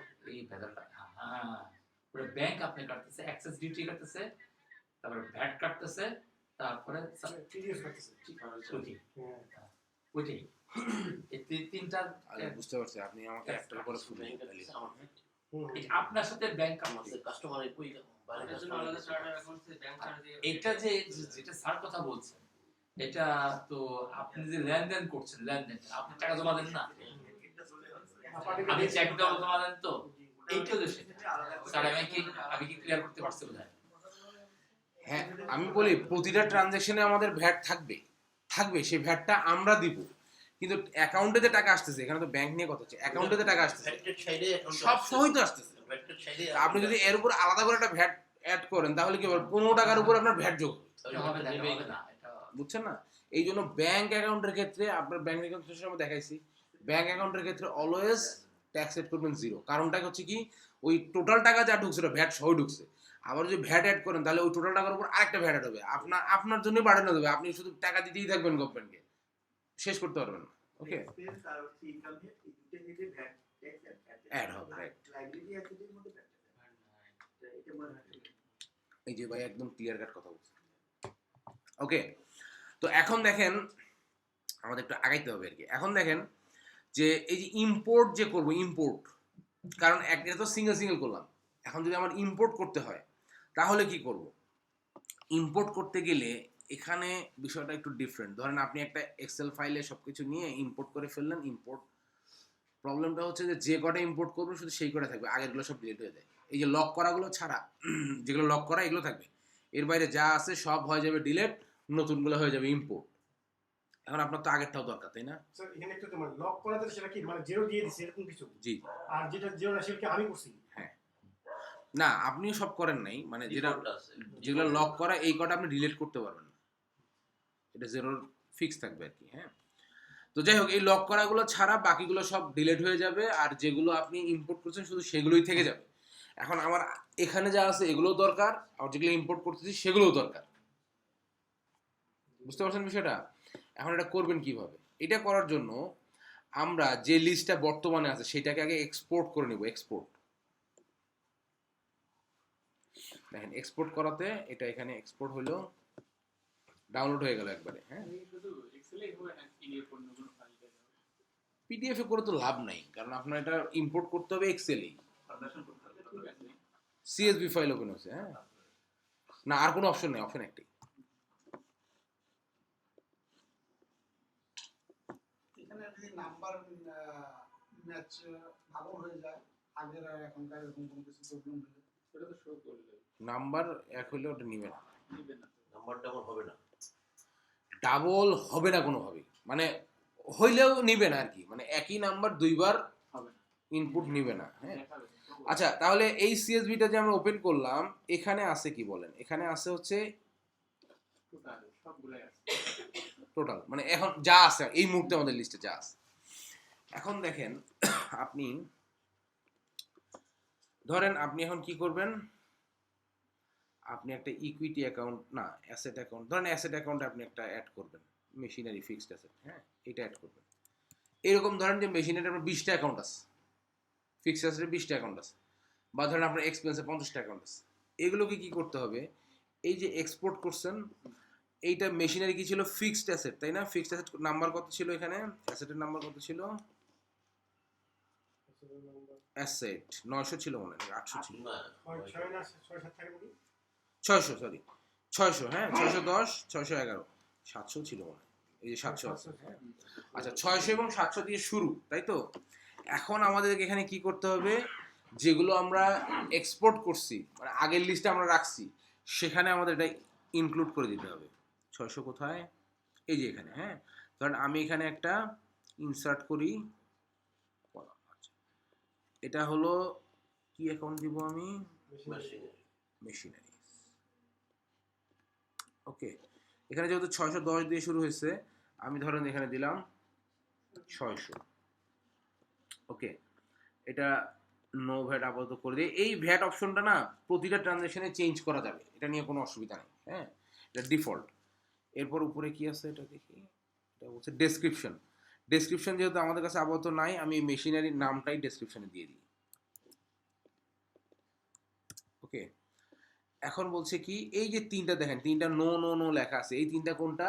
এই তিনটা হচ্ছে ওই আমরা অ্যাকাউন্ট অ্যাড করার সময় টিক দিছিলাম না, ডেস্কটপে দেখাবে কিনা, এক্সপেন্স ক্লেমে দেখাবে কিনা, এটা পেমেন্ট এনাবল করা যাবে কিনা, সেইটা হলো এই তিনটা। এখানে যদি আপনি এটা করতে চান তাহলে ইয়েস দিবেন, আর না করতে চাইলে নো দিবেন। আমি আপাতত নো দিয়েই করে দিচ্ছি।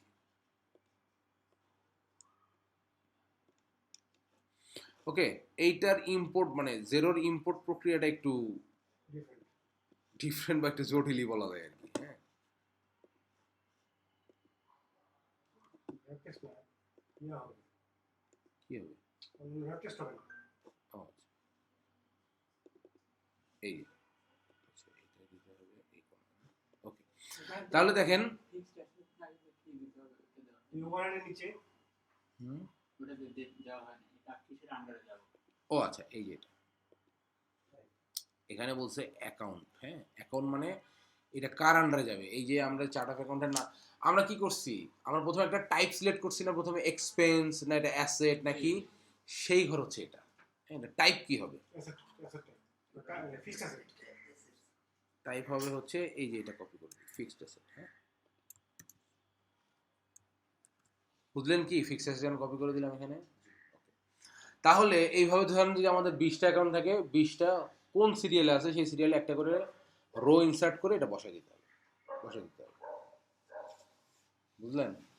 এখন দেখেন এটাকে আমরা সেভ করি, save as desktop chart of account 6030, ওকে, আমরা সেভ করি। ওদের মুহূর্তটা একটু দেখানো যাবে ফাঁকে? ভিডিও তো তাহলে কি দেখবে? ভিডিও ভিডিও দেখবেন। ওকে, তাহলে কি করলাম আমরা? আমরা প্রথমে আমাদের ডিফল্ট যে রেট ইয়াটা ছিল, চার্ট অফ অ্যাকাউন্ট লিস্টটা ছিল, সেটাকে আমরা এক্সপোর্ট করলাম। এক্সপোর্ট করে আমরা নতুন যে লিস্টটা পাইছি, ধরেন ক্লায়েন্টের কাছ থেকে আমরা 20টা লিস্ট পাইছি, সেটা সেই 20টা লিস্টের মধ্যে তো অবশ্যই আমরা বুঝতে পারবো যে এটা অ্যাসেট নাকি লাইবিলিটি না কোথায় যাবে। তাহলে সেই সিরিয়ালে আমরা একটা করে রো অ্যাড করে এটা বসাবো, বসে এটা সেভ করব, সেভ করে এটা কেটে দিব, কারণ এটা ওপেন থাকলে অনেক সময় নেবে না। তারপর যাবো আমরা কি, এখন কি দেশে যাবো? ইম্পোর্টে, ইম্পোর্ট করতে হবে, ইম্পোর্ট। এখন বলছে does the file or importing content account balance, না আমরা অ্যাকাউন্ট ব্যালেন্স নিয়ে কিন্তু ইম্পোর্ট করতেছি না, না। হ্যাঁ এটা না, আর এটা তো থাকবেই ডিফল্ট। এই যে এখানে করবো আমরা ব্রাউজ, ব্রাউজ করে যাব ডেস্কটপে, এই দেখেন এইটা, হ্যাঁ চার্ট অফ অ্যাকাউন্টে যে 6030 নাম দিছিলাম এইটা, হ্যাঁ ওপেন করি। এখন আমি ইম্পোর্টে যাব,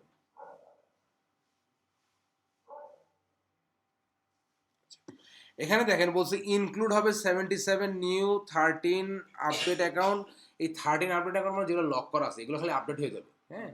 এখন বলছে ওয়ান সিস্টেম অ্যাকাউন্ট, এই যে এইটা দ্যাট ওয়াজ নট আপডেটেড, এই যে নতুন একটা অ্যাড করছি না সেটা বলতেছে এখানে, এবং এক্সক্লুড হয়ে যাবে কয়টা? 75 এক্সক্লুড হয়ে যাবে, এখান থেকে নাই হয়ে যাবে। তার মানে আপনি যদি এই যে এক্সেল ফাইলটা যেটা আছে এখানে যদি আপনি কি করেন, 2টা দিয়ে ইম্পোর্ট করে দেন, তাহলে ওই 2টা থাকবে আর লক করাগুলো থাকবে, বাকি সব নাই হয়ে যাবে। তার মানে এখানে ইম্পোর্ট করাটা যদি এরকম বাল্ক অ্যামাউন্ট হয় তাহলে একবারই করুন, বাকি যদি একটা দুইটা আসে ম্যানুয়ালি অ্যাড করে নেবেন, ঠিক আছে? কারণ এটা বারবার ধরেন হ্যাঁ প্লিজ। তাহলে যদি মনে করেন নতুন একটা ক্লায়েন্ট আসছে, নতুন করে একটা কাজ করতে হবে, তাহলে একটা একটা করে আমার তো যদি একটা এক্সেলে ফাইল মেনটেন করি যে চার্টার অ্যাকাউন্টস এগুলো সাধারণত কমন হুম, একসাথে ইম্পোর্ট করলে তো আমার কাজ ওখানে অর্ধেক। হ্যাঁ ধরেন কি আপনার প্রথমে ধরেন কমন থাকে 70টা, কথার কথা আপনি কাজ করতে করতে জানেন যে এই 70টাই থাকে, আপনি ওটা একটা এক্সেল ফাইল মানে অ্যাজ এ টেমপ্লেট রেখে দিলেন, কোনো সমস্যা নেই। এখন যেগুলো আসলো ওগুলো যে সিরিয়াল আছে সিরিয়াল অনুযায়ী ফাঁকে ফাঁকে ইনসার্ট করে করে ঢোকাই দিয়ে আপলোড করে দিয়ে শেষ। যেগুলো আমি কাজ করবো না ওইগুলো অটোমেটিক্যালি বিক্রি হয়ে যাবে। হ্যাঁ মানে যেগুলো আপনি ইম্পোর্ট করবেন শুধু সেই কটাই থাকবে, আর লগ যেগুলো আছে ওইগুলো ওই কটা থাকবে, আর বাকিগুলো ডিলিট হয়ে যাবে। এখানে 75 অ্যাকাউন্ট যে ডিলিট হয়ে যায়, এটা কোন 75? এটা হচ্ছে আগের অ্যাকাউন্ট প্লাস লক অ্যাকাউন্ট মিলে 75 ও টোটালটা। টোটালটা। এই লকের মধ্যে যে আপডেট আছে না এটার মধ্যে কমন আছে, যার কারণে কিন্তু সংখ্যাটা ওইভাবে মিলবে না, হ্যাঁ কমন কিছু পড়বে। তো যার কারণে কিন্তু আপনাকে আমি এটুকু এনশিওর করতেছি আপনার যেটা লক অ্যাকাউন্ট ওই কটা থাকবে, আর যে কটা ইম্পোর্ট করছেন সেই কটা থাকবে, আর বাকিগুলো সব আউট হবে, লোকের কমগুলো আউট হবে। লকের কমনগুলো আউট, মানে না লকের কোনো কিছু আউট হবে না। এখানেও ধরেন এই এটার মধ্যে লক অ্যাকাউন্টগুলো আছে, এখানে 13 অ্যাকাউন্ট লক অ্যাকাউন্ট আছে, যার কারণে এটা মিলে 75 দেখাচ্ছে, এটা সমস্যা নেই। কিন্তু আপনি যেটা ইম্পর্টেন্ট সেটা হচ্ছে যে যে একটা নতুন অ্যাকাউন্ট আমরা অ্যাড করছি, একটা এখানে দেখাচ্ছে, আর 77 নতুন আর 13 টোটাল কত হলো? 13 77 80 81টা অ্যাকাউন্ট থাকবে, সরি 91টা অ্যাকাউন্ট থাকবে, 91টা অ্যাকাউন্ট থাকবে, হ্যাঁ, আর 75টা ডিলিট হয়ে যাবে। তার মানে আমরা জেরোতে import account chart of account import করার ক্ষেত্রে একটু সাবধান থাকতে হবে, না বুঝে চট করে ওই আগের 5টা অ্যাকাউন্ট মানে নতুন 5টা অ্যাকাউন্ট ইম্পোর্ট করে ফেলবেন, আগে সব গায়েব হয়ে যাবে। ওকে, তাহলে আমরা এটা কনফার্ম করি। আর একটা কাজ করা যায় না স্যার, আমরা তো ইম্পোর্ট করেই নিলাম, তারপরে সফটওয়্যার ভিতরে যা সব ডিলিট করে ইম্পোর্ট করে দিলাম, সব চলে আসলো। মানে ইম্পোর্ট করে এই 75 যে 73 যে ডিলিট হয়ে যাচ্ছে, হ্যাঁ। আমি সব তো ইম্পোর্ট করে নিলাম এক্সেলে, হ্যাঁ নেওয়ার পরে এক্সপোর্ট আমি- করে নিলেন আর কি, মানে হ্যাঁ, আলাদা করে তারপরে রাখলেন। সব সফটওয়্যার থেকে ডিলিট করে দিলাম, আবার ইম্পোর্ট করে দিলাম টোটালটা একবারে। ও এক কাজ দুইবার হলো না, কারণ আপনি ইম্পোর্ট করলে তো মানে আপনি যখন ইম্পোর্ট করবেন তখন তো আগেরগুলো এমনি ডিলিট হচ্ছে, আপনি আবার ম্যানুয়ালি ডিলিট করতে গেলে তো অনেক সময় লাগবে। মানে আমি বোঝাচ্ছি, আমি সফটওয়্যার থেকে যেটা আমি ইম্পোর্ট করলাম হ্যাঁ এক্সেলে, হ্যাঁ না এটার মধ্যে আমার আরো এক্সপোর্ট করলাম Export যেটা। করলেন। হ্যাঁ 10টা যেটা আমি ইম্পোর্ট করবো আর কি। হ্যাঁ প্রথমে তো সফটওয়্যার থেকে আমি এক্সেলে নিলাম, হ্যাঁ এক্সেলে আমি আরো 50টা অ্যাড করলাম, হ্যাঁ অ্যাড করার পরে আমি সফটওয়্যারে সব ডিলিট করে দিলাম, ডিলিট করে আবার টোটালটা আমি ইম্পোর্ট করে দিলাম। আরে ভাই ওটা আপনি ইম্পোর্ট করলে তো ওটা ডিলেটই হয়ে যাচ্ছে, আপনি আবার ম্যানুয়ালি একটা একটা করে কেন ডিলিট করবেন? ওনার ইচ্ছে হয়েছে উনি করুক, ওনার ইচ্ছে হয়েছে উনি করুক না। হ্যাঁ বল বল। এখানে বলতে চাচ্ছে যে যেগুলো অলরেডি ছিল ওইগুলো কি কোনোভাবে ডাউনলোড করা যায়? ডাউনলোড করলে ওইগুলো তো ডিলিট অলরেডি হয়ে যাবে। যেমন আমি হ্যাঁ ডাউনলোড, এই যে এক্সপোর্ট করলাম তো আপনার সামনে তো এক্সপোর্ট করলাম, ওই ফাইলটা তো আপনার কাছে থাকতেছেই। চার্ট অফ অ্যাকাউন্টে তো হচ্ছে মানে আমি কুইকবুকসে কাজ করছি তো ওখানে তো হচ্ছে শুধু ফরম্যাটটা থাকে। তো এইগুলো কি ফরম্যাট আসবে নাকি হচ্ছে এইগুলো যে অলরেডি মানে আপনি জানতে চাচ্ছেন টেমপ্লেটটা এখানে পাওয়া যাবে কিনা, আমি এক্সপোর্ট না করে শুধু টেমপ্লেটটা পাওয়া যাবে কিনা? হ্যাঁ যাবে, টেমপ্লেটটা পাওয়া যাবে, দেখাচ্ছি। সবারই স্যার অনেক কথাই, সবচেয়ে কমপ্লিকেটেড ব্যাপারটা তো গেল এটা, তাই না? এখন একটু যদি বুঝায় দেন মনে হয় সবাই খুব ইজি বুঝে যাবে। মানে এইটা আমি আর কিভাবে বুঝাবো? না না ভিডিও দেখে বুঝতে এইভাবেই। না না ভিডিও দেখে না, আমি তো একদম ডিটেল এক্সপ্লেইন করলাম। মানে আপনারা না খুব সিম্পলি চিন্তা করেন, মানে জটিল ভাবে চিন্তা করলে আপনারা বিপদে পড়বেন। এটা খুব সহজ জিনিস। একটা কথা হচ্ছে কি, যখন আমি নতুন যদি 5টাও ইম্পোর্ট করি, শুধু ওই 5টাই থাকবে, বাকি আগে কিছু থাকবে না, এটা মাথায় রাখবেন। এখন ধরেন আমি এটাকে এক্সপোর্ট করে রাখতে পারি, একটা একটা করে ডিলিট করতে পারি, আমি অনেক প্রক্রিয়া করতে পারি, কোনো অসুবিধা নেই। কিন্তু আপনার ওই যে এক্সেল ফাইল যেটা ইম্পোর্ট করবেন, শুধু ওই কটা থাকবে, বাকি থাকবে না, এটা মাথায় রাখবেন। ওকে স্যার ও অটোমেটিকলি করে দিচ্ছে, প্রথমে তো আমি manually আচ্ছা, এখানে বলেন ওই যে নতুন যেটা আচ্ছা ব্যাংকটাও দেখাচ্ছে, confirm your bank account credit. আচ্ছা এইটা বলতেছে যে ইম্পোর্ট যে করতেছি, এখানে একটা ব্যাংক অ্যাকাউন্ট আছে, ও বলতেছে যে এই ব্যাংক অ্যাকাউন্টটাকে, এটা ওই যে ব্যাংক অ্যাকাউন্টের দুইটা অপশন, একটা ক্রেডিট কার্ড, একটা আদার্স। তো ও বলতেছে যে এটা কি কারেন্ট অ্যাসেটে যাবে কিনা এটা কনফার্ম করেন। তো কারেন্ট অ্যাসেটে যাবে, এটা খালি আমরা সেভ দিয়ে দিব।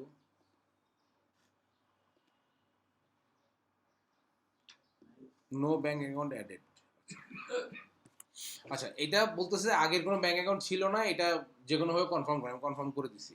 ওকে তাহলে এটা, আচ্ছা এটা কারেন্ট অ্যাসেট। ও হো দাঁড়ান দাঁড়ান দাঁড়ান, একটু কাজ করি।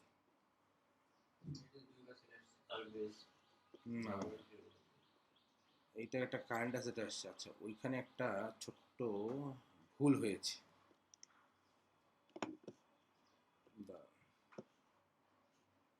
এটা দুইবার চলে আসছে না? আচ্ছা এখানে একটা জিনিস কি হয়েছে আপনাকে বলি।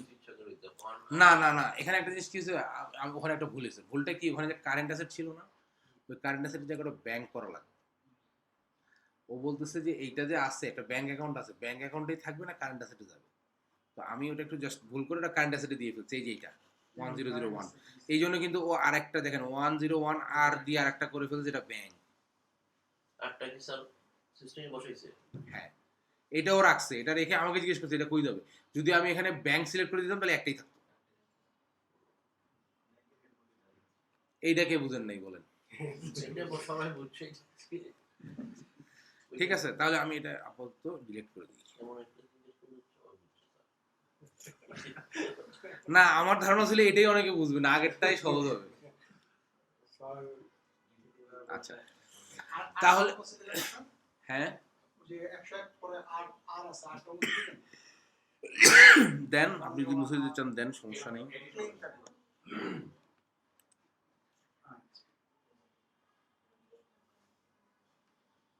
তাহলে এই কোশ্চেনটা তো আবার করবে, হুম? নতুন করে আবার ইম্পোর্ট করলে এই ব্যাংকের কোশ্চেনটা যেটা করলো।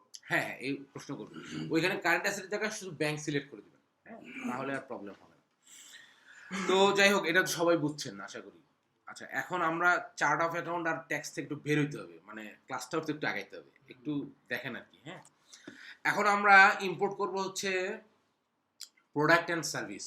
ওকে তাহলে আমরা অ্যাড করছি, আমাদের প্রতিটা ট্রানজ্যাকশনে লাগবে কি ট্যাক্স অ্যাড করছি, আমাদের প্রতিটা ট্রানজ্যাকশনে চার্ট অফ অ্যাকাউন্ট লাগবে। কারণ এই যে সকালে মানে শুরুতে যেটা বললাম, আপনি একটা লেনদেন করতে গেলে এইটা কিনে আনবো, তাহলে আমার এক্সপেন্স হবে, তাহলে এক্সপেন্সে কিছু এক্সপেন্সের হেড লাগবে।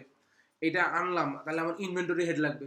এটা বিক্রি করতে গেলে আমার তাহলে রেভিনিউর হেড লাগবে, সেলসের হেড লাগবে। আর লাগবে কি, যার কাছ থেকে কিনবো সে ভেন্ডর লাগবে, আর যার কাছে বিক্রি করবো সে কাস্টমার লাগবে। চার্ট অফ অ্যাকাউন্ট কিন্তু আমাদের প্রতিটা পদক্ষেপে লাগবে, যার কারণে চার্ট অফ অ্যাকাউন্টটা আমরা অ্যাড করলাম। এবং এটা যখন প্রতিটা ট্রানজাকশন করতে যাবেন, যদি ওই চার্ট অফ অ্যাকাউন্ট না থাকে, অ্যাড নিউতে গেলে ওখানে ইনস্ট্যান্ট করা যাবে, নো প্রবলেম। ওকে, আচ্ছা এইটা গেল একটা। আরেকটা জিনিস মনে রাখবেন, ব্যাংকের ওপেনিং ব্যালেন্স কিভাবে দিব এটা আমরা এখনো দেখাই নাই, এটা ব্যাংকের সময় দেখাবো, এটা নিয়ে কোনো টেনশন নেই। ওকে, আচ্ছা এখন আমরা অ্যাড করব হচ্ছে product and service. Product and service অথবা প্রোডাক্ট অর সার্ভিস, আমার যে প্রোডাক্ট হয় ফিজিক্যাল প্রোডাক্ট, অথবা সার্ভিস হলে সার্ভিস, যেটা আমি সেল করি। হ্যাঁ, এখন ধরেন এটা পাবো কোথায়? এটা পাবো এই যে নেভিগেশন প্যানেল, এই নেভিগেশন প্যানেলের বিজনেসে পাবো। বিজনেসে ক্লিক করব, নিচে আসলে দেখেন একদম নিচে প্রোডাক্ট অ্যান্ড সার্ভিস। হ্যাঁ, এখানে ক্লিক করব। বিজনেস থেকে প্রোডাক্ট অ্যান্ড সার্ভিসে আসবো, এসে দেখেন এখানে বলছে কি প্রোডাক্ট অ্যান্ড সার্ভিস, তাই না? আমার প্রোডাক্ট অথবা সার্ভিস যেটাই থাকুক আমি এখানে অ্যাড করব। এখানে বলছে ইম্পোর্ট এক্সপোর্ট। এক্সপোর্ট এখন করার কিছু নাই, কারণ এখানে তো কিছু নাই আপাতত। ইম্পোর্ট কিভাবে করব সেটা দেখাবো পরে, আগে দেখাই ম্যানুয়ালি কিভাবে আপনি প্রোডাক্টটা অ্যাড করতে পারবেন। ওকে, এই যে দেখেন নিউ আইটেম, এখানে আপনি ক্লিক করবেন। নিউ আইটেম ক্লিক করার পর এখানে বলতেছে প্রোডাক্ট কোড, পাশে লেখা আছে রিকোয়ার্ড, প্রোডাক্ট কোড থাকতেই হবে। ওকে, তাহলে ধরেন হ্যাঁ হ্যাঁ জিরোতে কোড রিকোয়ার্ড, জিরোতে কোড থাকতে হবে। ওকে, তাহলে প্রোডাক্ট কোড হচ্ছে ধরেন আমি দিলাম 1000। প্রোডাক্টের নাম কি? নাম দিলাম ধরেন কিবোর্ড। হ্যাঁ, যেহেতু আমাদের হচ্ছে কোম্পানিটার নাম আপনারা এখনো জানেন না, জেনে যাবেন। কোম্পানিটার নাম হচ্ছে computer tech PC and accessories. হ্যাঁ, পিসি অ্যান্ড অ্যাক্সেসরিজ আমরা ব্যবসা করি কি ধরেন রিটেল কম্পিউটার ইকুইপমেন্ট সেল করি, অথবা সার্ভিস দেই, যে ভাইরাস রিমুভ করি বা এরকম সার্ভিস দিই। হ্যাঁ, তো আমাদের প্রোডাক্ট একটা কিবোর্ড, একটা প্রোডাক্ট হতেই পারে কিবোর্ড। ওকে, এখন ধরেন এখানে যদি একটা টিক দেই, টিকের মধ্যে কি আছে? Track inventory item. এই টিকটা দিলে কি হবে, না দিলে কি হবে? এখানে যদি আপনি ইনভেন্টরি আইটেম, এখানে টিক দেওয়া মানে হচ্ছে ইনভেন্টরি আইটেম আপনি ট্র্যাক করবেন। এইটা যে পারচেস করে আনলেন, এটা যে আপনি, এটা আপনি হচ্ছে নিউ আইটেম আছে মানে কি, এটা পারচেস করে আনছেন, এটা তো আর আমরা প্রোডাকশন দিই নেই। জেরোতে কিন্তু প্রোডাকশন রিলেটেড কোনো কিছু ইনক্লুড করা যায় না। জেরো হচ্ছে একটা ট্রেডিং সফটওয়্যার, আমি কিনে আনবো, আমি বিক্রি করব। এখানে যদি আপনি আপনার ফ্যাক্টরির হিসাব নিয়ে ঢুকাতে চান সেটা পারবেন না, কিন্তু পারচেজ না না পারচেজের মানে প্রোডাকশন রিলেটেড কোনো কাজ করতে পারবেন না, অ্যাকাউন্টস করতে পারবেন না। এখানে হলো ফিনিশ গুড কিনবেন, ফিনিশ গুড বেচবেন, জাস্ট ট্রেডিং। হ্যাঁ। আর আপনি যদি করতে চান, ওই ধরনের কিছু করতে চান, তাহলে আপনি ওই নেবেন, ইআরপি নেবেন, কাস্টমাইজ।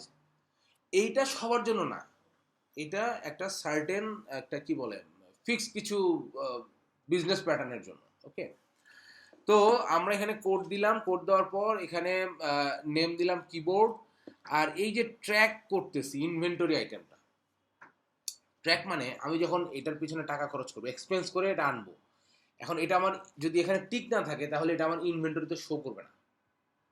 এই যে এই টিকটা যদি না থাকে, ট্র্যাক ইনভেন্টরি আইটেমে যদি টিক না দেন, এটা যদি করেন তাহলে এটা আমার ইনভেন্টরিতে শো করবে না, এটা সরাসরি আমার এক্সপেন্সে চলে যাবে। ঠিক আছে, এখন এটা তো সমস্যাটা কি? সমস্যাটা হচ্ছে আপনি যদি এটাকে ইনভেন্টরি হিসেবে না নিয়ে আসেন, তাহলে বিক্রি করার সময় আপনি প্রোডাক্ট পাবেন না। ইনভেন্টরিতে না থাকলে কোথা থেকে বিক্রি করবেন? এটা হলো একটা। দ্বিতীয় হলো ধরেন আপনি মানে সফটওয়্যার আপনার আছে, কিন্তু আপনি ম্যানুয়ালি তো চালান করে করে বিক্রি করতেছেন। হ্যাঁ, সেক্ষেত্রে বিক্রি করতে পারবেন, কারণ মানে ফিজিক্যাল প্রোডাক্ট তো আপনার কাছে আছে, সফটওয়্যারে নাই। এখন ধরেন যদি আপনি সফটওয়্যারে এন্ট্রি দেন এইভাবে, তাহলে কি হবে? ধরেন আপনি এটা 1000 বোতল কিনছেন, 1000 বোতলের দাম ধরেন 10,000 টাকা, 10,000 টাকা দিয়ে আপনি কিনে আনছেন। এখন আপনার এই মাসে বিক্রি হয়েছে ধরেন 50 বোতল বা 100 বোতল বিক্রি হয়েছে, তাহলে রিমেনিং ব্যালেন্স কত আছে? 900 বোতল। এখন এই 900 বোতল কিন্তু আপনার এই ইনভেন্টরিতে না থাকার কারণে এটা দেখাচ্ছে আপনার এক্সপেন্স, টোটালটা খরচের এগেনস্টে ইনকাম কত হয়েছে? 100 বোতলের টাকা ইনকাম হয়েছে। প্রফিট অ্যান্ড লসে গেলে বাকি 900 বোতলের টাকা দেখাবে আপনাদের লস। এটা বুঝলেন কিনা সবাই? আর যদি আপনার এটা ইনভেন্টরিতে টিক দেন, যেটা আপনার ইনভেন্টরিতে ট্র্যাক করবে, ইনভেন্টরিতে টিক দিলে এটা ইনভেন্টরি অ্যাসেট হিসেবে থাকবে, তাহলে ওই এক্সপেন্সের এগেনস্টে আপনার অ্যাসেট আছে আপনার কাছে, তখন আর প্রফিট অ্যান্ড লসের স্টেটমেন্টে লস দেখাবে না। বুঝতে পারছেন? অনেক ক্লায়েন্ট আপনাকে এরকম বলতে, হ্যাঁ তখন তো পুরোটাই খরচ। ওই খরচের এগেনস্টে তো আপনার ইনভেন্টরি অ্যাসেটে কিছু নাই, নাই। থাকলে না আপনার ওটা ব্যালেন্স হবে। তো যখন আপনি এখানে টিক দিবেন না তখন তো ইনভেন্টরি অ্যাসেটের যোগ করবে না, যোগ করবে না, তখন ঠিক এটা আছে। খরচ হিসাবে চলে যাবে। খরচ হিসেবে চলে যাবে। তার মানে আপনি ওই যে যেটা বললাম যে আপনি 1000 বোতলের মধ্যে 100 বোতল বিক্রি করছেন, ওই 100 বোতল আপনার ইনকাম দেখাচ্ছে ঠিকই, বাকি 900 বোতল আপনার দেখাচ্ছে কি এক্সপেন্স, একবারে খরচ, লস হয়ে যাবে। কোম্পানির ইনকাম স্টেটমেন্টে দেখবেন খালি লসই দেখাচ্ছে। এরকম এরকম পাবেন, ক্লায়েন্টও এরকম পাবেন, ও নিজে কিছুদিন মাতবরি করছে, পারে নাই, এখন এসে আপনাকে বলবে ভাই আমার তো এখানে যা এন্ট্রি দেয় সব লস, আমি তো আর লাভ করতে পারছি না। বুঝতে পারছেন? তো এইখানে ট্র্যাক ইনভেন্টরিতে ক্লিক করলে কি হবে আর না ক্লিক করলে কি হবে, এটাকে আমরা বুঝতে পারলাম। এখন দেখেন ট্র্যাক ইনভেন্টরি যদি আপনি ক্লিক না করেন তাহলে এখানে কিছু নাই, বাট ক্লিক করলে এখানে একটা 630 ইনভেন্টরি অ্যাকাউন্ট যোগ হবে। তার মানে ওই যে ইনভেন্টরি অ্যাসেটের কথা বললাম, চার্ট অফ অ্যাকাউন্ট লাগবে না, এই chart of inventory asset chart of অ্যাকাউন্টে এসে এই ইনভেন্টরি অ্যাসেট এসে ঢুকবে না, যার কারণে এখানে ইনভেন্টরি অ্যাসেট হিসেবে এখানে ঢুকবে। আপনি চাইলে চেঞ্জ করে দিতে পারেন যদি আপনার আরও কোনো ইনভেন্টরি অ্যাকাউন্ট থাকে, বাট আমরা এটাই রাখবো 630। এখন আসেন, বলছে কি আপনার পারচেজ ইনফরমেশন দেন, এই যে বোতলটা আপনি কিনতেছেন বা এটা আপনার প্রোডাক্টটা আপনি এখানে এন্ট্রি দিচ্ছেন, এটা পারচেজ ইনফরমেশন দেন। কস্ট প্রাইস কত, ধরে নিলাম আমার এটা কিবোর্ডের কস্ট প্রাইস ধরে নিলাম আমি 100 টাকা, 100 টাকা দিয়ে আমি কিনছি, হ্যাঁ। এখন বলতেছে cost of goods sold account, যখন এটা আমি কিনি তখন এটা কই যায়, কস্ট অফ গুডস সোল্ডে দেয় না, এখন ডাইরেক্ট লেখাই আছে দেখেন রিকোয়ার্ড। তাহলে আমি এখানে কি দিব, এই দেখেন 310 কস্ট অফ গুডস সোল্ড এখানে আসি। তাহলে এই যে আমার এখানে কি বলে এটাকে চার্ট অফ অ্যাকাউন্টটা পারচেস করলে এটা কস্ট অফ গুডস সোল্ডে যাবে না, এইটা তো সবাই বুঝেন তো নাকি? আচ্ছা, তাহলে এই অ্যাকাউন্টটা আমার এখান থেকে সিলেক্ট করে দিতে হবে, তা না হলে ও কিন্তু বুঝতে পারবে না যে এটা আমার কোথায় কোন হেডে যায় হিট করতে হবে। ওকে, আচ্ছা এখানে ট্যাক্স রেট এটা আমরা এখানে ইউকে নিয়ম অনুযায়ী এখানে ডিফল্ট দেওয়া আছে, বাট আমরা আপাতত নান করে দিব, কারণ আমরা প্রতিটা ট্রানজাকশনে তো ট্যাক্স রেট অ্যাড করতেই পারছি, অনেক সময় চেঞ্জ হয়ে যেতে পারে, যার কারণে আমরা ফিক্স রাখবো না। ওকে, আচ্ছা এখানে ডেসক্রিপশনে দেখেন বলা আছে ওই নামটাই চলে আসছে, বাট আপনারা এখানে ডেসক্রিপশনে আরো অনেক কিছু দেবেন। এটা ধরেন A4 টেক, তারপর ধরেন এটা হলো ক্লাস 1 কোয়ালিটি, এরকম অনেক কিছু ডেসক্রিপশনে দিতে পারেন যদি আপনার ওরকম রিকোয়ারমেন্ট থাকে, ক্লায়েন্টের কাছে যদি ডেসক্রিপশন থাকে। ওকে, দিলেন। এখন বলছে সেলের ইনফরমেশন দেন, তাহলে আমার 100 টাকায় কেনা, ধরেন আমার 125 টাকায় বিক্রি, আমার এমআরপি লেখা আছে 125, কথার কথা আমি 125 টাকায় বিক্রি করবো। সেলস অ্যাকাউন্ট কি হবে তাহলে 200, এটা কিন্তু চার্ট অফ অ্যাকাউন্টে 200তেই আছে সেলস, তাহলে এটা যদি আমি বিক্রি করি সেলস অ্যাকাউন্ট মানে কি আলটিমেটলি আমার রেভিনিউতে আসবে, ইনকামে চলে আসবে। ওকে, এইটাও আমরা নান করে দিব, কারণ সেলস করার সময় আমার এইটা যে 20%ই ফিক্স থাকবে এমন কোনো কথা নেই, সেলস করার সময় আমি কিন্তু প্রতিটাই চেঞ্জ করতে পারবো। ওকে, তাহলে এখানে এই ডেসক্রিপশন ধরেন এটাই কপি করে বসে, একই প্রোডাক্টের কিনি আর বেচি, ডেসক্রিপশন তো আর আলাদা হয় না। ওকে, এখন আমি এটা সেভ করলাম। এখন দেখেন এখানে আমার কিছুই ছিল না, কিন্তু এখানে এখন একটা প্রোডাক্ট চলে আসলো, কিন্তু আমার এটা কয়টা কিনছি ব্যালেন্সে কয়টা আছে সেটা কিন্তু 0। ওকে, এই ব্যালেন্স দিব পরে। এখন আসেন ইম্পোর্ট, এইটা তো একটা একটা করে যদি ধরেন আপনার কাজ করতে করতে একটা চলে আসলো, একটা আপনি ম্যানুয়ালি অ্যাড করে ফেললেন, কিন্তু যদি ধরেন আবার এরকম নতুন কোম্পানি হয় অনেকগুলো প্রোডাক্ট সার্ভিস আছে, আমরা স্যার ট্যাক্সে দেখলাম যে 19%, 15%, 20%, একটা উদাহরণ আর কি আমি টানতেছি। কিবোর্ডে ধরলাম 20%, মনিটরে ধরলাম 15%, তখন তো যখন আমি দুইটাই বিক্রি করবো আপনি ট্রানজাকশনগুলো সব পাবেন, আপনার প্রশ্নের উত্তর সব আছে ট্রানজাকশনে যাবো আমরা নেক্সট ক্লাসে, সব উত্তর আছে। আমি বুঝছি আপনি কিছু অ্যাডভান্স কাজ করছেন তো যার কারণে আপনার মাথায় ওইটা করতেছে, সমস্যা নেই, নেক্সট ক্লাসে পাবেন। আচ্ছা, তাহলে আমরা যদি ম্যানুয়ালি একটা দুটো আইটেম অ্যাড করতে চাই তাহলে যে নিউ আইটেমে গিয়ে যেভাবে করলাম এভাবে করলেই হবে। ওকে, কি আছে নাম কিছুই নাই, শুধু প্রোডাক্টের নাম, ইনভেন্টরিতে থাকবে কিনা টিক দিবেন, আর পারচেস ইনফরমেশন দেবেন, সেলস ইনফরমেশন দেবেন, শেষ। ওকে, এখন আসেন ইম্পোর্ট। এক্সপোর্ট মানে কি, এক্সপোর্ট মানে হচ্ছে আমার লিস্টে যাচ্ছে এক্সপোর্ট করা, এখানে কোনো সমস্যা নাই। ইম্পোর্ট যদি করতে যাই তাহলে কি করব, এখানে ইম্পোর্টে দেখেন জিনিস দুইটা, একটা আইটেম, একটা ওপেনিং ব্যালেন্স। এই যে ওপেনিং ব্যালেন্সটা এখানে 0 হয়ে আছে, কোয়ান্টিটি মানে এটা ওপেনিং ব্যালেন্স, কত দিয়ে শুরু করতেছি, হ্যাঁ, এইটা কিন্তু ম্যানুয়ালি অ্যাড করা যায় না, এটা অলওয়েজ ইম্পোর্ট দিয়েই করতে হবে। ওকে, এইটা যে আপনি ম্যানুয়ালি করবেন না, কারণ আমরা যখন প্রোডাক্টটা অ্যাড করছি ওখানে কোয়ান্টিটি ক্যাশ মানে প্রোডাক্ট অন হ্যান্ড বা প্রোডাক্ট ইন হ্যান্ড এরকম কিছু ছিল? কিছুই ছিল না। তার মানে এইটা যখন আপনি ইম্পোর্ট করতে যাবেন, এটা অবশ্যই আপনাকে ওপেনিং ব্যালেন্স দিয়ে ইম্পোর্ট করতে হবে। ওকে, মানে সরি, ইম্পোর্ট দিয়ে ওপেনিং ব্যালেন্সটা দিতে হবে। তাহলে আমরা আপাতত আইটেমগুলো ইম্পোর্ট করি। এখন ধরেন আমার কাছে কিছু ডাটা আছে, ডাটাগুলো আমি শেয়ার করবো আপনাদের সাথে। এইগুলো ডেস্কটপ।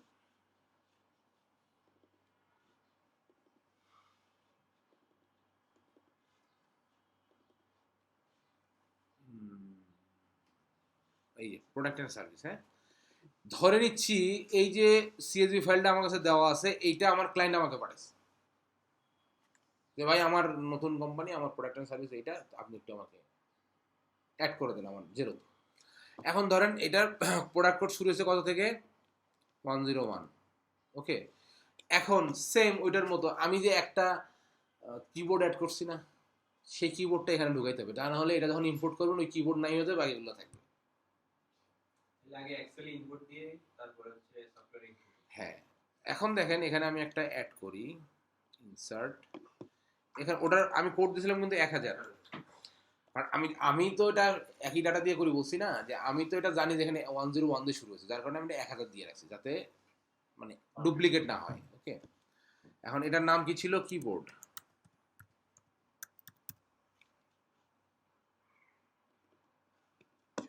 এখন বলছে কি এটা পারচেজ ডেসক্রিপশন।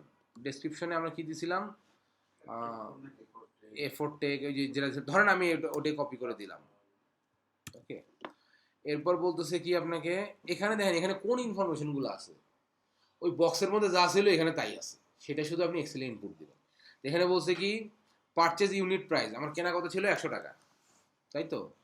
এরপর বলতেছে পারচেজ অ্যাকাউন্ট। পারচেজ অ্যাকাউন্ট কত ছিল? কস্ট অফ গুডস সোল্ড না, ছিল না? কত ছিল? 310। এটা হচ্ছে 310। ওকে, এরপর ধরেন পারচেজ ট্যাক্স কি দিয়েছিলাম? নান, 0। এটা আপাতত দেওয়ার দরকার নেই। ওই যে পারচেজ ট্যাক্সটাতে আমরা নান করে দিলাম 20% থেকে, তাহলে এটা ফাঁকা থাকবে। এখন আসেন সেলস ডেসক্রিপশন। প্রোডাক্টের নাম একটাই, সেলস ডেসক্রিপশনে আমরা ওই যে ওইটাই কপি করে বসাই। এখন আসেন সেলস ইউনিট প্রাইস, বিক্রি করব কত বলছিলাম? 125 টাকা। সেলস ডেসক্রিপশনের এফোর্ট টেক্স ছিল। ধরে নেন যে এটাই ছিল। ওকে, তারপর সেলস অ্যাকাউন্ট কত? 200। সেলস অ্যাকাউন্ট সিলেক্ট করছিলাম না 200, সেটা এখানে 200 খালি বসাই দিব। ওকে, তারপর সেলস ট্যাক্স রেট, এটা নান করে দিয়েছিলাম, মনে আছে? এখন আসেন এইখানে একটা বক্তব্য আছে। বক্তব্য হলো এই যে ইনভেন্টরি অ্যাসেট 630, এখানে বসাতে হবে 630। এখানে দেখেন এই যে লাস্টের তিনটাতে ইনভেন্টরি নাই, এটা কেন নাই? কার মাথায় কি আছে? হ্যাঁ, কি বলছেন বুঝি নাই। ভাই চুপ করে থাকলে হবে না, ভুল হোক সমস্যা কি এনে? হ্যাঁ, রাইট, এই তিনটা হচ্ছে সার্ভিস। সার্ভিস কি আপনার ইনভেন্টরি গোডাউনে থাকে কখনো? এই কারণে এটা ইনভেন্টরিতে আসবে না। হ্যাঁ, এই কারণে দেখেন এটার পারচেজিং ইনফরমেশন নাই।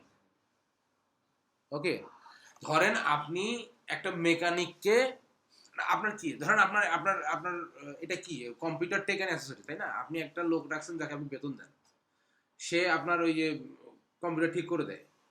এখন এই লোকটাকে কি আপনি ইনভেন্টরিতে রাখতে পারবেন? কিনে আনছেন, আনেন, তাহলে তার মানে এটা ইনভেন্টরিতে যাবে না। এখন এই লোকটা ইনভেন্টরি যদি না দেয় তাহলে ইনভেন্টরি অ্যাসেটে ওই লোকটা থাকবে না। ওকে, কিন্তু এই লোকটাতে সার্ভিস দেয়, সেই সার্ভিসটা বিক্রি হচ্ছে, বিক্রির রেট থাকবে, তাই না? আমি একটা ভাইরাস রিমুভাল ধরেন একটা কি বলে এটাকে, একটা সফটওয়্যার মানে ইনস্টল করে দিলাম, এটার জন্য আমি 200 টাকাটা সার্ভিস নেই। ওই যে দেখবেন ল্যাপটপ ঠিক করতে গেলে বলা যে 300 টাকা হলো সার্ভিসটা, ঠিক হোক না হোক 300 টাকা করে দিতে হবে, ঠিক হলে তারপর অন্য হিসাব। এইটা তো এইটা ধরেন যে এই যে ওটার বিক্রি, ওই সার্ভিসটা বিক্রির রেট আছে। ওকে, তাহলে ইনভেন্টরি অ্যাসেট নাই, আর এখানে বলছে কস্ট অফ গুডস সোল্ড, যেহেতু আমার এখানে এক্সপেন্স নাই, বিক্রির মানে কিনে আনি না, তাই না? কস্ট অফ গুডস সোল্ড কোথায় ছিল? পারচেজে ছিল না, যেহেতু আমি এটা কিনে আনি না তার জন্য এটাও নাই। ওকে, এখন এই কটা ইনফরমেশনের বাইরে কি ওখানে কিছু ছিল? ছিল। তার মানে আমরা যদি এখানেও চার্ট অফ অ্যাকাউন্টের মতো যদি আমরা আগের কিছু থাকে সেগুলো আগে এক্সপোর্ট করে নিব, এক্সপোর্ট করে নিয়ে ওই লিস্ট ধরে এখানে বসাই দেবো। ওকে, এবং কোনটা কেন, কোড নাম্বার কেন বসাইলাম এটা নিশ্চয়ই সবাই বুঝছেন। যদি কেউ না বুঝে থাকেন হাত তুলেন, আবার বুঝাবো। বলেন। 101 যেখানে কোডটা, আবার আমাদের ব্যাংকের কোড 101, এটার কোনো কনফ্লিক্ট হবে না না না, এটা 1001। না? পরের গুলো এটা 4 ডিজিটের, দেখেন এই কোডটা হলো 4 ডিজিটের। ওকে ওকে, তাহলে এটা আমরা ইয়ার সংখ্যা বাদ গেছে লাস্টে, কি বাদ দিছে কি বাদ- লাস্টে উপরে ও 300 ও আচ্ছা আচ্ছা, 310, হ্যাঁ। আচ্ছা, এখন আসেন আমরা এটাকে সেভ করি, সেভ অ্যাজ ডেস্কটপ। এটার নাম দেই প্রোডাক্ট অ্যান্ড সার্ভিস 6030, হ্যাঁ। আচ্ছা, এটার নামবেই সিএসভি ফাইলে, আপনি টেমপ্লেট নামান আর এক্সপোর্ট করেন নামবে সিএসভি তে, কারণ হচ্ছে কি এখানে আপনার অনেক ডাটা থাকতে পারে। বলেন। হ্যাঁ হ্যাঁ, ওকে। আর আপনি এখানে একটা জিনিস মনে রাখবেন, একসাথে 1000 ডাটার বেশি আপলোড, 1000 মানে 999, কারণ আপনার তো একটা হেডলাইন থাকবে। 9999 ডাটা অ্যাট এ টাইমে আপলোড করতে পারবেন। যদি একবার 5000 ডাটা দেন নিবে না। ওকে, 5000 ডাটা করতে পারবেন, মানে 5 বারে করতে হবে।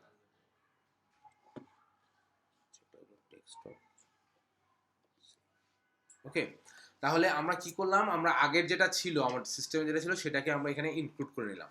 আর এটা তো এই ডাটা, মানে এই ডাটা তো আমাকে দিচ্ছে, আমার ক্লায়েন্ট দিচ্ছে। ওকে, আচ্ছা, এখন যেটা আছে, এখন আমরা দেখব আমাদের যে টেমপ্লেটটা যেটা আছে সেটার সাথে এটার কোনো ডিফারেন্স আছে কিনা। ওকে, আইটেমে যাই, ইম্পোর্ট আইটেম, হ্যাঁ, আইটেমে যাই, এখানে বলছে ডাউনলোড টেমপ্লেট। টেমপ্লেটটা আমরা একটু ডাউনলোড করে দেখি টেমপ্লেটের চেহারাটা কেমন, আমার সাথে কোনো ডিফারেন্স আছে কিনা। যদি ডিফারেন্স থাকে তাহলে আমাকে আবার এখানে নিয়ে আসতে হবে। টেমপ্লেটের মতো করে করতে হবে। হ্যাঁ, একদম টেমপ্লেটে যা আছে হুবহু তাই করতে হবে। এইবার আসেন, টেমপ্লেটে কি দিছে ও, খালি মাথাগুলো দিছে, তাই না? মাথাগুলোতে কি আছে দেখেন। প্রথমে বলছে আইটেম কোড। আমি এক কাজ করি, আমি এখান থেকে কপি করি, হ্যাঁ, আইটেম কোডটা এখান থেকে কপি করে বসাই। কাজ এভাবেই করবেন। চোখের দেখাতে যা দেখা যাচ্ছে, একটা যদি কলাম আগে আর পরে হয় তাহলে আপনার সমস্ত ইনফরমেশন গড়বড় হয়ে যাবে। ওকে, আচ্ছা, এরপরে বলছে আইটেম নেম। যদি আপনার চোখের দেখাতে মনে হয় সব ঠিক আছে, তারপরে এইভাবে করবেন। এবং যখন একটা সময় যে এক্সপার্ট হয়ে যাবেন তখন আর কিছু দেখা লাগবে না, শুরুতে এভাবে করবেন। পারচেজ ডেসক্রিপশন কি, ধরেন এই যে নামগুলোই কপি করে বসাই দিলাম। ওকে, এরপর বলছে purchase unit price. Purchase unit price কি পরে আছে? হ্যাঁ, এখন ধরেন এই যে পারচেজ অ্যাকাউন্টটা আগে থাকতে পারে, পারচেজ ইউনিট প্রাইসটা পরে থাকতে পারে। ক্লায়েন্ট কিন্তু এইভাবেই দিতে পারে, কিন্তু আমাকে বসাতে হবে কিভাবে, ওই টেমপ্লেট অনুযায়ী। পারচেজ ইউনিট প্রাইস,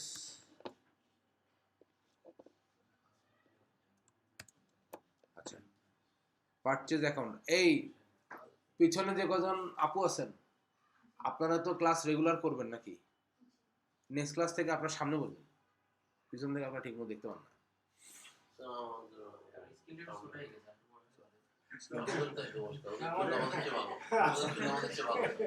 আমাদের অলরেডি চশমা পরে দুইজন আছে, ডাবল চশমা লাগবে। চশমা পরে দেখতে হয় না। এটাই বলছি।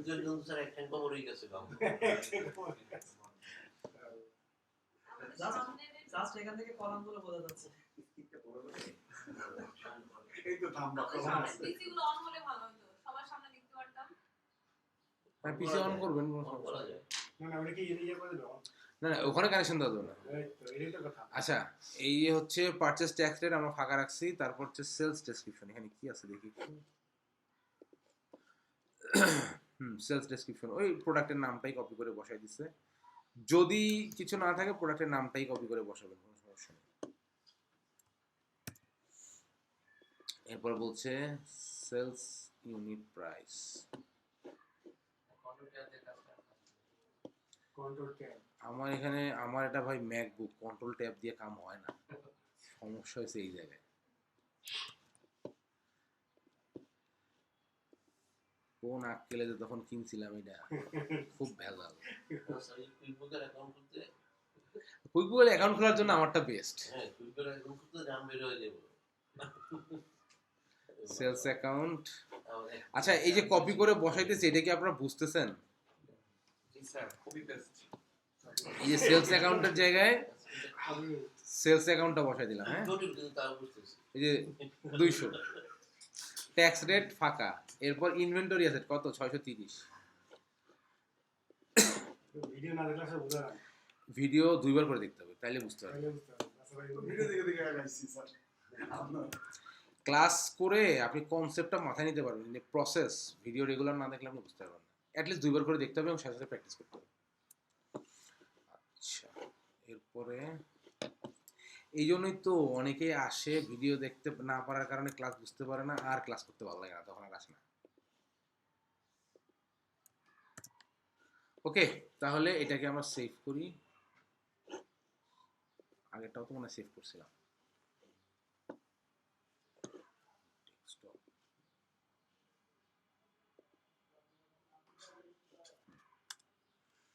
এই হলো save। এখন আমরা করতেছিলাম কি ইম্পোর্ট, তাই না? ম্যানুয়ালি একটা তো করলাম, আর যদি ইম্পোর্ট করি তাহলে টেমপ্লেটটা ডাউনলোড করলাম, আর ক্লায়েন্ট আমাকে যেটা দিয়েছে সেখান থেকে ইনফরমেশন নিয়ে নিয়ে আমরা টেমপ্লেটে বসাইলাম। ওকে, এখন আমরা এই দুটাকে ক্লোজ করে দিব, দিয়ে আমরা কি করব, এই যে আপলোড আইটেম এখানে যে সিলেক্ট ফাইল দিব, তাহলে আমার কম্পিউটারে কোথায় আছে সেটা দেখাবে। এই যে এটা, আচ্ছা, এরপর আমরা নেক্সট করব। এখানে দেখেন বলতেছে কি 15টা আইটেম আপলোড হবে আর একটা ডিলিট হয়ে যাবে। একটা কোনটা একটু আগে কিবোর্ড যেটা ম্যানুয়ালি অ্যাড করছিলাম সেটা থাকবে না। ওকে, ঠিক আছে, কমপ্লিট ইম্পোর্ট। এখন কিবোর্ডটা আছে কেন, এই এক্সেল লিস্টে না দিলে কিন্তু কিবোর্ডটা থাকতো না। ওকে, তো কপি করে নিছি হ্যাঁ দেখেন এখানে সবই আছে, কিন্তু নাই কি কোয়ান্টিটি নাই, ওপেনিং ব্যালেন্স নাই। ঠিক আছে, ওপেনিং ব্যালেন্স দিতে হবে অবশ্যই আপনাকে। ম্যানুয়ালি না, ম্যানুয়ালি দেওয়ার কোনো সিস্টেম নেই, ইম্পোর্ট করে দিতে হবে, এক্সেল ফাইলে নিয়ে দিতে হবে। হ্যাঁ, আপনার যে কটা যদি এখানে 3টা প্রোডাক্ট থাকে ওই 3টা প্রোডাক্টের নামই এক্সেল ফাইলে দিয়ে তারপর নিতে হবে। আর এটার জন্য কি করব, আমরা এই ইম্পোর্টে যাব, ওপেনিং ব্যালেন্স, প্রথমে আইটেমগুলো ইম্পোর্ট করলাম, এখন যাবো আমরা ওপেনিং ব্যালেন্স।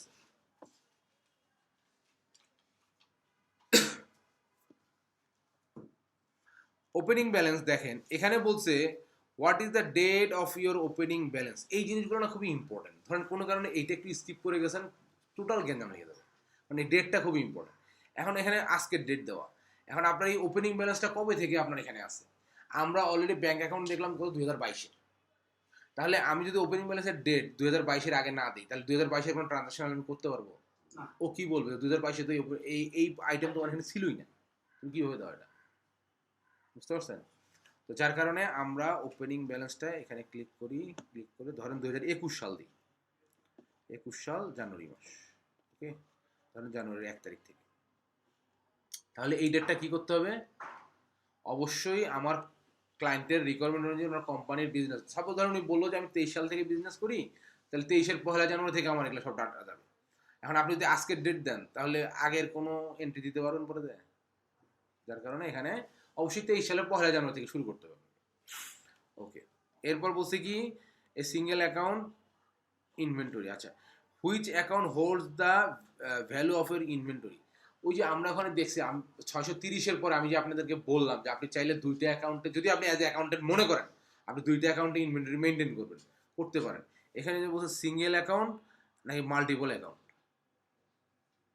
আপনার ইনভেন্টরিটা আপনি সিঙ্গেল অ্যাকাউন্টে ঢোকান নাকি মাল্টিপল অ্যাকাউন্টে, আরও কয়েকটা অ্যাকাউন্টে থাকে। ধরেন আপনি সার্ভিসের জন্য একটা রাখছেন, আপনি ধরেন ফিজিক্যাল প্রোডাক্টের জন্য একটা রাখছেন, অথবা আপনি এই পানির বোতল রাখেন একটা ইনভেন্টরিতে একটা হেডে, আপনি ধরেন এই এসি রিমোট রাখেন আরেকটা হেডে, হতে পারে না এরকম, হতেই পারে। তো এই জন্য ও জিজ্ঞেস করছে যে আপনি এটা কী করেন, তো আমরা যদি সিঙ্গেল অ্যাকাউন্ট একটা সিঙ্গেল অ্যাকাউন্টে দেবো, আর যদি মাল্টিপল অ্যাকাউন্ট হয় তাহলে এখানে আর কিছু প্রতিবার ওটা সিলেক্ট করে দিতে হবে, বুঝছেন? যখনই আপনি ইম্পোর্ট করেন প্রতিটা জায়গায় কোনটা কোন অ্যাকাউন্টে, এখন যেমন আমরা 630-তে সবগুলো 630 দিচ্ছি, আর যদি আলাদা আলাদা অ্যাকাউন্ট হয় তাহলে কোন প্রোডাক্ট কোন অ্যাকাউন্টে যাবে ওখানে আলাদা আলাদাভাবেই লিখে দিতে হবে। ওকে, তাহলে আমরা আপাতত একটা অ্যাকাউন্ট, হ্যাঁ এটা হচ্ছে ক্লিয়ার বুঝলাম না একটু ইয়ে লাগে আমার কাছে। এখানে এমন কেউ আছেন যে ক্লিয়ার হয়েছেন, বলেন। বিষয়টা হইলো যে আমার পানির বোতলটা আমি একটা ইনভেন্টরি অ্যাকাউন্টে রাখতে চাই এবং যে এসির যে রিমোটটা সেটা আমি আরেকটাতে রাখতে চাই। তখন ধরেন একটা অ্যাকাউন্ট 630, একটা 631। জি পানির বোতল আমি 630 রাখতেছি, রিমোটের এসিটা সরি এসি ওই রিমোটটা আমি 631 রাখতে চাই, তখন আমি মাল্টিপল যে অ্যাকাউন্ট সেটা আমি সিলেক্ট করব, যেহেতু আমার 630 এবং 631 দুইটা করে যাবে, আলাদা করে যাবে। কিন্তু যদি আমি সবগুলি 630 রাখতেছি তখন আমার সিঙ্গেল। আচ্ছা, এই যে এখান থেকে ধরেন আপনি মাল্টিপল সিলেক্ট করলেন, হ্যাঁ, একটু আগে আমরা আইটেম দেখলাম না, আইটেম, কিবোর্ড, ইনভেন্টরি এখন কত 630, পিসি 630, সব কিছু 630। এখন ধরেন আপনি কিবোর্ড রাখেন 630-এ, পিসি রাখেন 631-এ, তাহলে ওই যে আপনার ইনভেন্টরির যে ঘরটা 630 সবগুলো দিছি, ওখানে 631 করে দিতে হবে পিসির জায়গায়। কোনটা কোন অ্যাকাউন্টে রাখতেছেন সেটা কিন্তু ওইখানে উল্লেখ করে দিতে হবে, তা না হলে কিন্তু আপনি ইনভেন্টরি গন্ডগোল লেগে যাবে। ইনভেন্টরিতে স্যার আমার মনে হচ্ছে ওই যতগুলো আইটেম, হ্যাঁ, ততটা ইনভেন্টরি দিতে হবে। আলাদা আলাদা ইনভেন্টরি করবেন তাই তো হওয়ার কথা না, তাই হওয়ার কথা না সব জায়গায়। যদি আপনি আজ অ্যাকাউন্টেন্ট মনে করেন আপনি আলাদা আলাদা করবেন, না। আমি বলি ধরেন মনিটর আর মোবাইল দুইটা বিক্রি আপনি করেন, মনিটর আর মোবাইল কিন্তু এক ইনভেন্টরি করেন, মনিটর মাইনাস হবে কেমন, ইয়ে মাইনাস হবে। আপনি বুঝেন না এই জিনিসটা। সেটা হলো মনিটর অ্যাজ এ আইটেম আলাদাই থাকবে, হ্যাঁ, আপনার রিমোট অ্যাজ এ আইটেম আলাদাই থাকবে, আলাদা। কিন্তু সবগুলা আইটেম আলাদা আলাদা হওয়ার পরেও যখন আপনি এটা ইনভেন্টরি অ্যাসেট হিসেবে নিয়ে আসবেন তখন একটা অ্যাকাউন্টের আন্ডার থাকবে। ব্যালেন্স শিটে একটা ফিগার দেখাবে। হ্যাঁ, সেটা হলো 630 টোটাল অঙ্কটা। টোটাল ধরেন 1 লাখ টাকার প্রোডাক্ট, এই 1 লাখ টাকার প্রোডাক্ট দেখাবে ইনভেন্টরি অ্যাসেট 630-এ। এখন আপনি মনে করলেন এই যে ইনভেন্টরি এটা কি সে ইয়ে অ্যামাউন্ট ক্যালকুলেশন, অ্যামাউন্ট ইয়ে করবে আর কোয়ান্টিটি আলাদাই থাকবে, কোয়ান্টিটি নিয়ে সমস্যা নেই, কোয়ান্টিটি আলাদা থাকবে। ওকে, অ্যামাউন্ট। আর যদি আপনি মনে করেন যে না আপনি কোয়ান্টিটি এবং অ্যামাউন্ট প্রতিটাই আলাদা করবেন, প্রতিটা আলাদা করতে পারেন, কোনো অসুবিধা নেই। ওকে, সেক্ষেত্রে আপনাকে মাথায় রাখতে হবে যে আপনার কোন ইনভেন্টরি কত কোটে আছে। স্টার্টআপ অ্যাকাউন্টস তো অনেক পড়ে যাবে। যাবে স্বাভাবিক। আপনি এজ অ্যাকাউন্টেন্ট যদি মনে করেন আপনি এটা করবেন, অবশ্যই করতে পারেন, কোনো অসুবিধা নেই। ওকে, বুঝছেন? এখন বুঝেন নাই কি বলেন? মানে ব্যাপারটা হচ্ছে কি, প্রক্রিয়াটা আপনি ভিডিওতে পেয়ে যাবেন, কনসেপ্ট ক্লিয়ার হয়ে যান। ওকে, আচ্ছা, এখন আমরা কি করব, এখানেও ডাউনলোড টেমপ্লেট আছে, ডাউনলোড টেমপ্লেট করব। এটা কি, ও সরি, ডাউনলোড টেমপ্লেট করার আগে আমাকে এটা সিঙ্গেল অ্যাকাউন্ট দিই। ডাউনলোড টেমপ্লেট, এটা কি ওপেনিং ব্যালেন্সের টেমপ্লেট। ওকে, এটাকে আমরা ওপেন করি। এখানে কটা জিনিস আছে, এখানে বলতেছে কোড। ওকে, এখানে প্রোডাক্টের নাম, এখানে যখন আপনি ডাউনলোড করছেন তখন কিন্তু আপনার যে কটা প্রোডাক্ট আপনি এখানে অ্যাড করছেন সেই কটা প্রোডাক্টের নাম অটোমেটিক চলে আসছে। হ্যাঁ, ইনভেন্টরি অ্যাসেট এখন কত, 630। ওকে, কারণ আপনার কোয়ান্টিটি দিলে তো ওই কোয়ান্টিটি অনুযায়ী ওই রেট যে বসেছেন সেই রেটের টাকাটা তো ওখানে আসতে হবে, তাই না? হ্যাঁ, আচ্ছা, এরপর নামগুলো বলতেছি, মিজানুর রহমান, মাসুদ রানা, জুবায়ের রহমান, মুজাহিদুল ইসলাম, আতিকুর রহমান, আব্দুল সালাম। কেউ আছেন আব্দুল সালাম নামে? আচ্ছা ভাইয়া, যাদের নাম বলছি তারা আমার সাথে দেখা করে যাবেন। ওকে, ওকে, আচ্ছা, এখন বলতেছে কি, ধরেন কোয়ান্টিটি অন হ্যান্ড, এটা কয়টা আছে আমার কাছে সেটা আমি এখানে বসাবো। আর বলতেছে টোটাল ভ্যালু অন হ্যান্ড, এটা বসাবো। আমাকে দেখতে হবে এটা দাম কত ছিল, দাম কত লিখছে, সে দাম অনুযায়ী এখানে এটার সাথে খালি মাল্টিপ্লাই করে দিলে এখানে টোটাল ভ্যালুটা বসে যাবে। ওকে, এখন আসেন, এটাতে আমি টেমপ্লেট ডাউনলোড করলাম। এখন আসেন দেখি আমার ক্লায়েন্ট আমাকে কি পাঠাইছে। ওপেনিং ব্যালেন্স, হ্যাঁ, ও আমাকে কোড দিছে।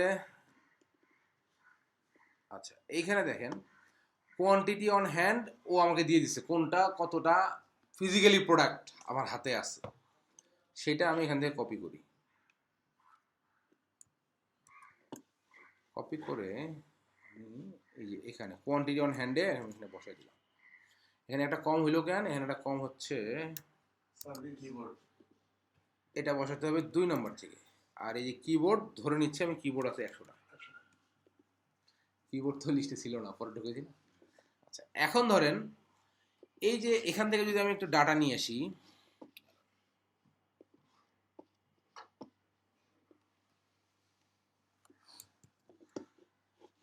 এখান থেকে যদি আমি একটু ডাটা নিয়ে আসি,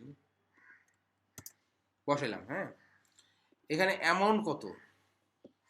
অ্যামাউন্ট হচ্ছে 52,920। এটা একটু বড় করি না, 52,920। ঠিক আছে, কতগুলা? 420টা প্রোডাক্ট। তাহলে আমরা যদি একটু অঙ্ক করি, এখানে ইকুয়াল এত ডিভাইড বাই এত, তাহলে আমার একটা প্রোডাক্টের দাম কত? ইউনিট প্রাইস কত? 126। এই 126টা কি এখানে বলেন তো? সেলস প্রাইস না কস্ট প্রাইস? Cost price. এখানে কিন্তু কস্ট প্রাইস হতে হবে। এখন এখানে কি করা হয়েছে আলটিমেটলি? এখানে হচ্ছে এই যে 420 কোয়ান্টিটি প্লাস এটার ইউনিট প্রাইস কত, এটা দিয়ে মাল্টিপ্লাই করে এখানে বসানো হয়েছে পারচেজ প্রাইস।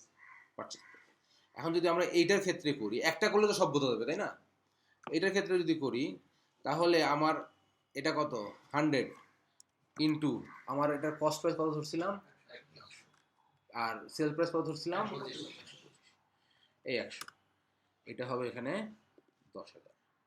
কিন্তু এটা আপলোড দেওয়া যাবে না, কারণ এখানে হলো সূত্র আছে, সূত্র এটা থাকবে। এটা কপি করতে হবে, কপি করে এখানে ভ্যালু পেস্ট করতে হবে, পেস্ট স্পেশাল, এই যে ভ্যালু। ওকে, এখানে দেখেন এখন আর সূত্র নাই, এখন কি আছে? 10,000 অঙ্কটাই আছে।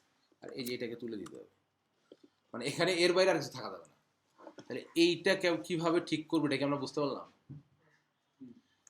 আপনার ইউনিট প্রাইস কিন্তু আপনাকে জানতে হবে।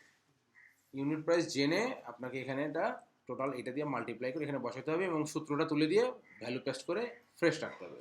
ওকে, এইটা আসলে আমরা সেভ করি, এটা সেভ করব ডেস্কটপে। নাম দিব হচ্ছে ধরেন কোয়ান্টিটি 6030। তাহলে আমরা টেমপ্লেট ডাউনলোড করলাম, ক্লায়েন্টের ডাটা থেকে ডাটা নিয়ে এখানে বসাইলাম। ক্লায়েন্ট কিন্তু আপনাকে এত কিছু নাও দিতে পারে, হ্যাঁ, তো ওর কাছে জেনে নিতে হবে তোমার এই এটার পারচেস প্রাইসটা আমাদের দাও, দিলে পরে তখন এটা এইভাবে বসাই দিতে হবে। ওকে, এগুলো আমরা কেটে দিই।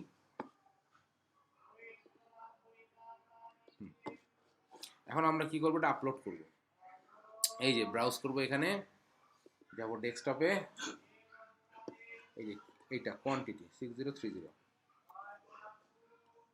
কন্টিনিউ। দেখেন এগুলো বলতেছে 12টা আইটেম, 15টা আইটেমের মধ্যে 12টা আইটেম যাবে কোথায়?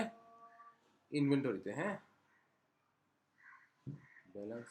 আচ্ছা, এই যে এটা হচ্ছে টোটাল ভ্যালু, ইনভেন্টরি অ্যাসেটে যে যাবে টোটাল ভ্যালু কত? এটা, হ্যাঁ, এটা হচ্ছে total cost price. Import, complete import. তাহলে প্রথমে আমরা আইটেম দিয়ে আইটেমগুলো অ্যাড করছি। এখন দেখেন পাশাপাশি কোয়ান্টিটিগুলো চলে আসছে না? এটার কোয়ান্টিটি নাই, কারণ এটা তো সার্ভিস, এখানে তো আর কিছু নাই। হ্যাঁ, তাহলে আজকে আমরা কি শিখলাম? আজকে আমরা শিখলাম হচ্ছে চার্ট অফ অ্যাকাউন্ট, আজকে আমরা শিখলাম ট্যাক্স, আজকে আমরা শিখলাম হচ্ছে প্রোডাক্ট অ্যান্ড সার্ভিস এবং ওপেনিং ব্যালেন্স। একটা জিনিস বাকি থাকলো, সেটা হচ্ছে কন্ট্যাক্ট, কাস্টমার এবং সাপ্লায়ার কন্ট্যাক্ট। ওকে, এই কন্ট্যাক্টটা থাকবে আপনাদের হোমওয়ার্ক। এখন যে ভাই দেখালেন না হোমওয়ার্ক কিভাবে করবো, ঠিক আছে, আমি আজকের এই ভিডিওটা আজকে আপলোড করে দিব, পাশাপাশি আরেকটা রেফারেন্স ভিডিও দিব যেখানে কন্ট্যাক্ট অ্যাড করানো দেখানো আছে। একটু পিছনের দিকে যাবেন, ভিডিও শেষের দিকে যাবেন, কন্ট্যাক্টটা অ্যাড করা দেখানো যায়। এবং কন্ট্যাক্টের যে এই যে কাস্টমার ডাটা বলতেছি, এই ডাটাটা আমি গ্রুপে দিয়ে দিব আজকে। এইটা দেখে কন্ট্যাক্টটা নিজেরা অ্যাড করবেন এবং কন্ট্যাক্ট অ্যাড হলে ওটার একটা স্ক্রিনশট নিয়ে গ্রুপে দিবেন। ওকে, এটা একটু করার চেষ্টা করেন, তাহলে মানে আগানো যাবে আর কি। সেম জিনিস কন্ট্যাক্ট কোথায় পাবেন? এই যে কন্ট্যাক্ট এখানে দেওয়াই আছে, দেখেন এই যে কন্ট্যাক্টে যাবেন, অল কন্ট্যাক্টে যাবেন, অল কন্ট্যাক্টে গিয়ে নিউ কন্ট্যাক্ট, এখানে হচ্ছে একটা কন্ট্যাক্ট অ্যাড করা যায়। এখানে রিকোয়ার্ড একটাই জিনিস, সেটা হলো কন্ট্যাক্টের নাম, আর কোনো কিছু রিকোয়ার্ড না। আর আপনি সব ফিল আপ করছেন, দেখেন নিচে কত কি ইনফরমেশন, সব ফিল আপ করছেন কিন্তু কন্ট্যাক্টের নাম দেন নাই, তাহলে নিবে না। আচ্ছা, এটা কোনো ফাইল থেকে আপলোড করে দেওয়া যাবে না? যাবে যাবে, অবশ্যই, এটা অবশ্যই যাবে। ফাইল দিবেন বলছেন? হ্যাঁ, ফাইল দিব তো। এটা হলো কন্ট্যাক্ট। আর যদি ইম্পোর্ট করেন, এই যে ইম্পোর্ট কন্ট্যাক্ট, হ্যাঁ, এটা যদি প্রথমে একটা ম্যানুয়ালি অ্যাড করে ফেলেন তাহলে ইম্পোর্ট কন্ট্যাক্ট থাকবে এটার পাশে। আর যেহেতু এখানে কিছুই করা নাই সেজন্য ইম্পোর্ট কন্ট্রাক্টটা এখানে ইম্পোর্ট করলে এই যে টেমপ্লেট আছে টেমপ্লেটটা ডাউনলোড করবেন, আমি যে ফাইল দেবো ওখান থেকে ডাটা কপি করে এখানে বসাবেন, আপলোড করে দিবেন, কন্ট্যাক্ট আপলোড হয়ে যাবে। বুঝলেন কিনা সবাই?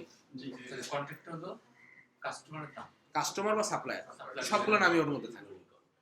ওকে, এইটা হচ্ছে হোমওয়ার্ক, এটা বাসায় করবেন, করে ওই যে বললাম যখন আপলোড হয়ে যাবে ওই কন্ট্যাক্টের ইয়েতে যায় স্ক্রিনশট নিয়ে, অথবা যদি স্ক্রিনশট না দেবে ছবি তুলে গ্রুপে দিয়ে দেবে। ঠিক আছে? আচ্ছা, এইটা অবশ্যই কন্ট্যাক্টটা অবশ্যই করে আসবেন, কারণ নেক্সট ক্লাস থেকে আমরা ট্রানজ্যাকশনে চলে যাবো, সেলসে চলে যাবো, বিক্রি করবো, কারণ এখন আমাদের মোটামুটি কম্পোনেন্ট সব রেডি। স্টক আউট হয়েছে, মাল হয়েছে। আচ্ছা, নতুন যারা আছেন তাদের জন্য আমি আজকে রাতে দিব, এই ভিডিওটা রাতে দিব, আমি আপলোডও করতে পারবো না, সময় হবে না, আমি রাত 11টা-12টার পরে দিব এটা, এবং সাথে সাথে আগের যে ক্লাসের ভিডিও, রেফারেন্স ভিডিও আমি সবগুলোই দিব, এবং এই ভিডিওগুলোর পাশাপাশি প্রতিটার সাথে আমি কন্টেন্টগুলো দিতে থাকবো, এই যে কাস্টমার ডাটা বলতেছি যেগুলো, এগুলো দিতে থাকবো। আপনারা একটা করে ভিডিও দেখবেন, ঠিক তার নিচেই দেখবেন যে ওই কন্টেন্টগুলো আছে। আপনারা যেটা করবেন, ক্লাস 1 ভিডিও দিয়ে বা ওই কন্টেন্টগুলো একটা ক্লাস 1-এ রাখবেন, ক্লাস 2-তে রাখবেন, এভাবে করে রাখলে পরে আপনার জন্য বুঝতে সুবিধা হবে। আচ্ছা, এখন আপনি তো এক জায়গাটা সমস্যা করে মানে সমস্যা হয়ে আসছেন, এখন আমার ক্লাস কি বোঝা যায় না? বুঝতে পারলে বলে তখন আর আগে হইতে চলবে না। আপনার ক্লাসটা সহজ হয় কারণ ভিডিও দেখিয়ে প্রচুর। আচ্ছা, বেকার তো ওইটাই কাজ।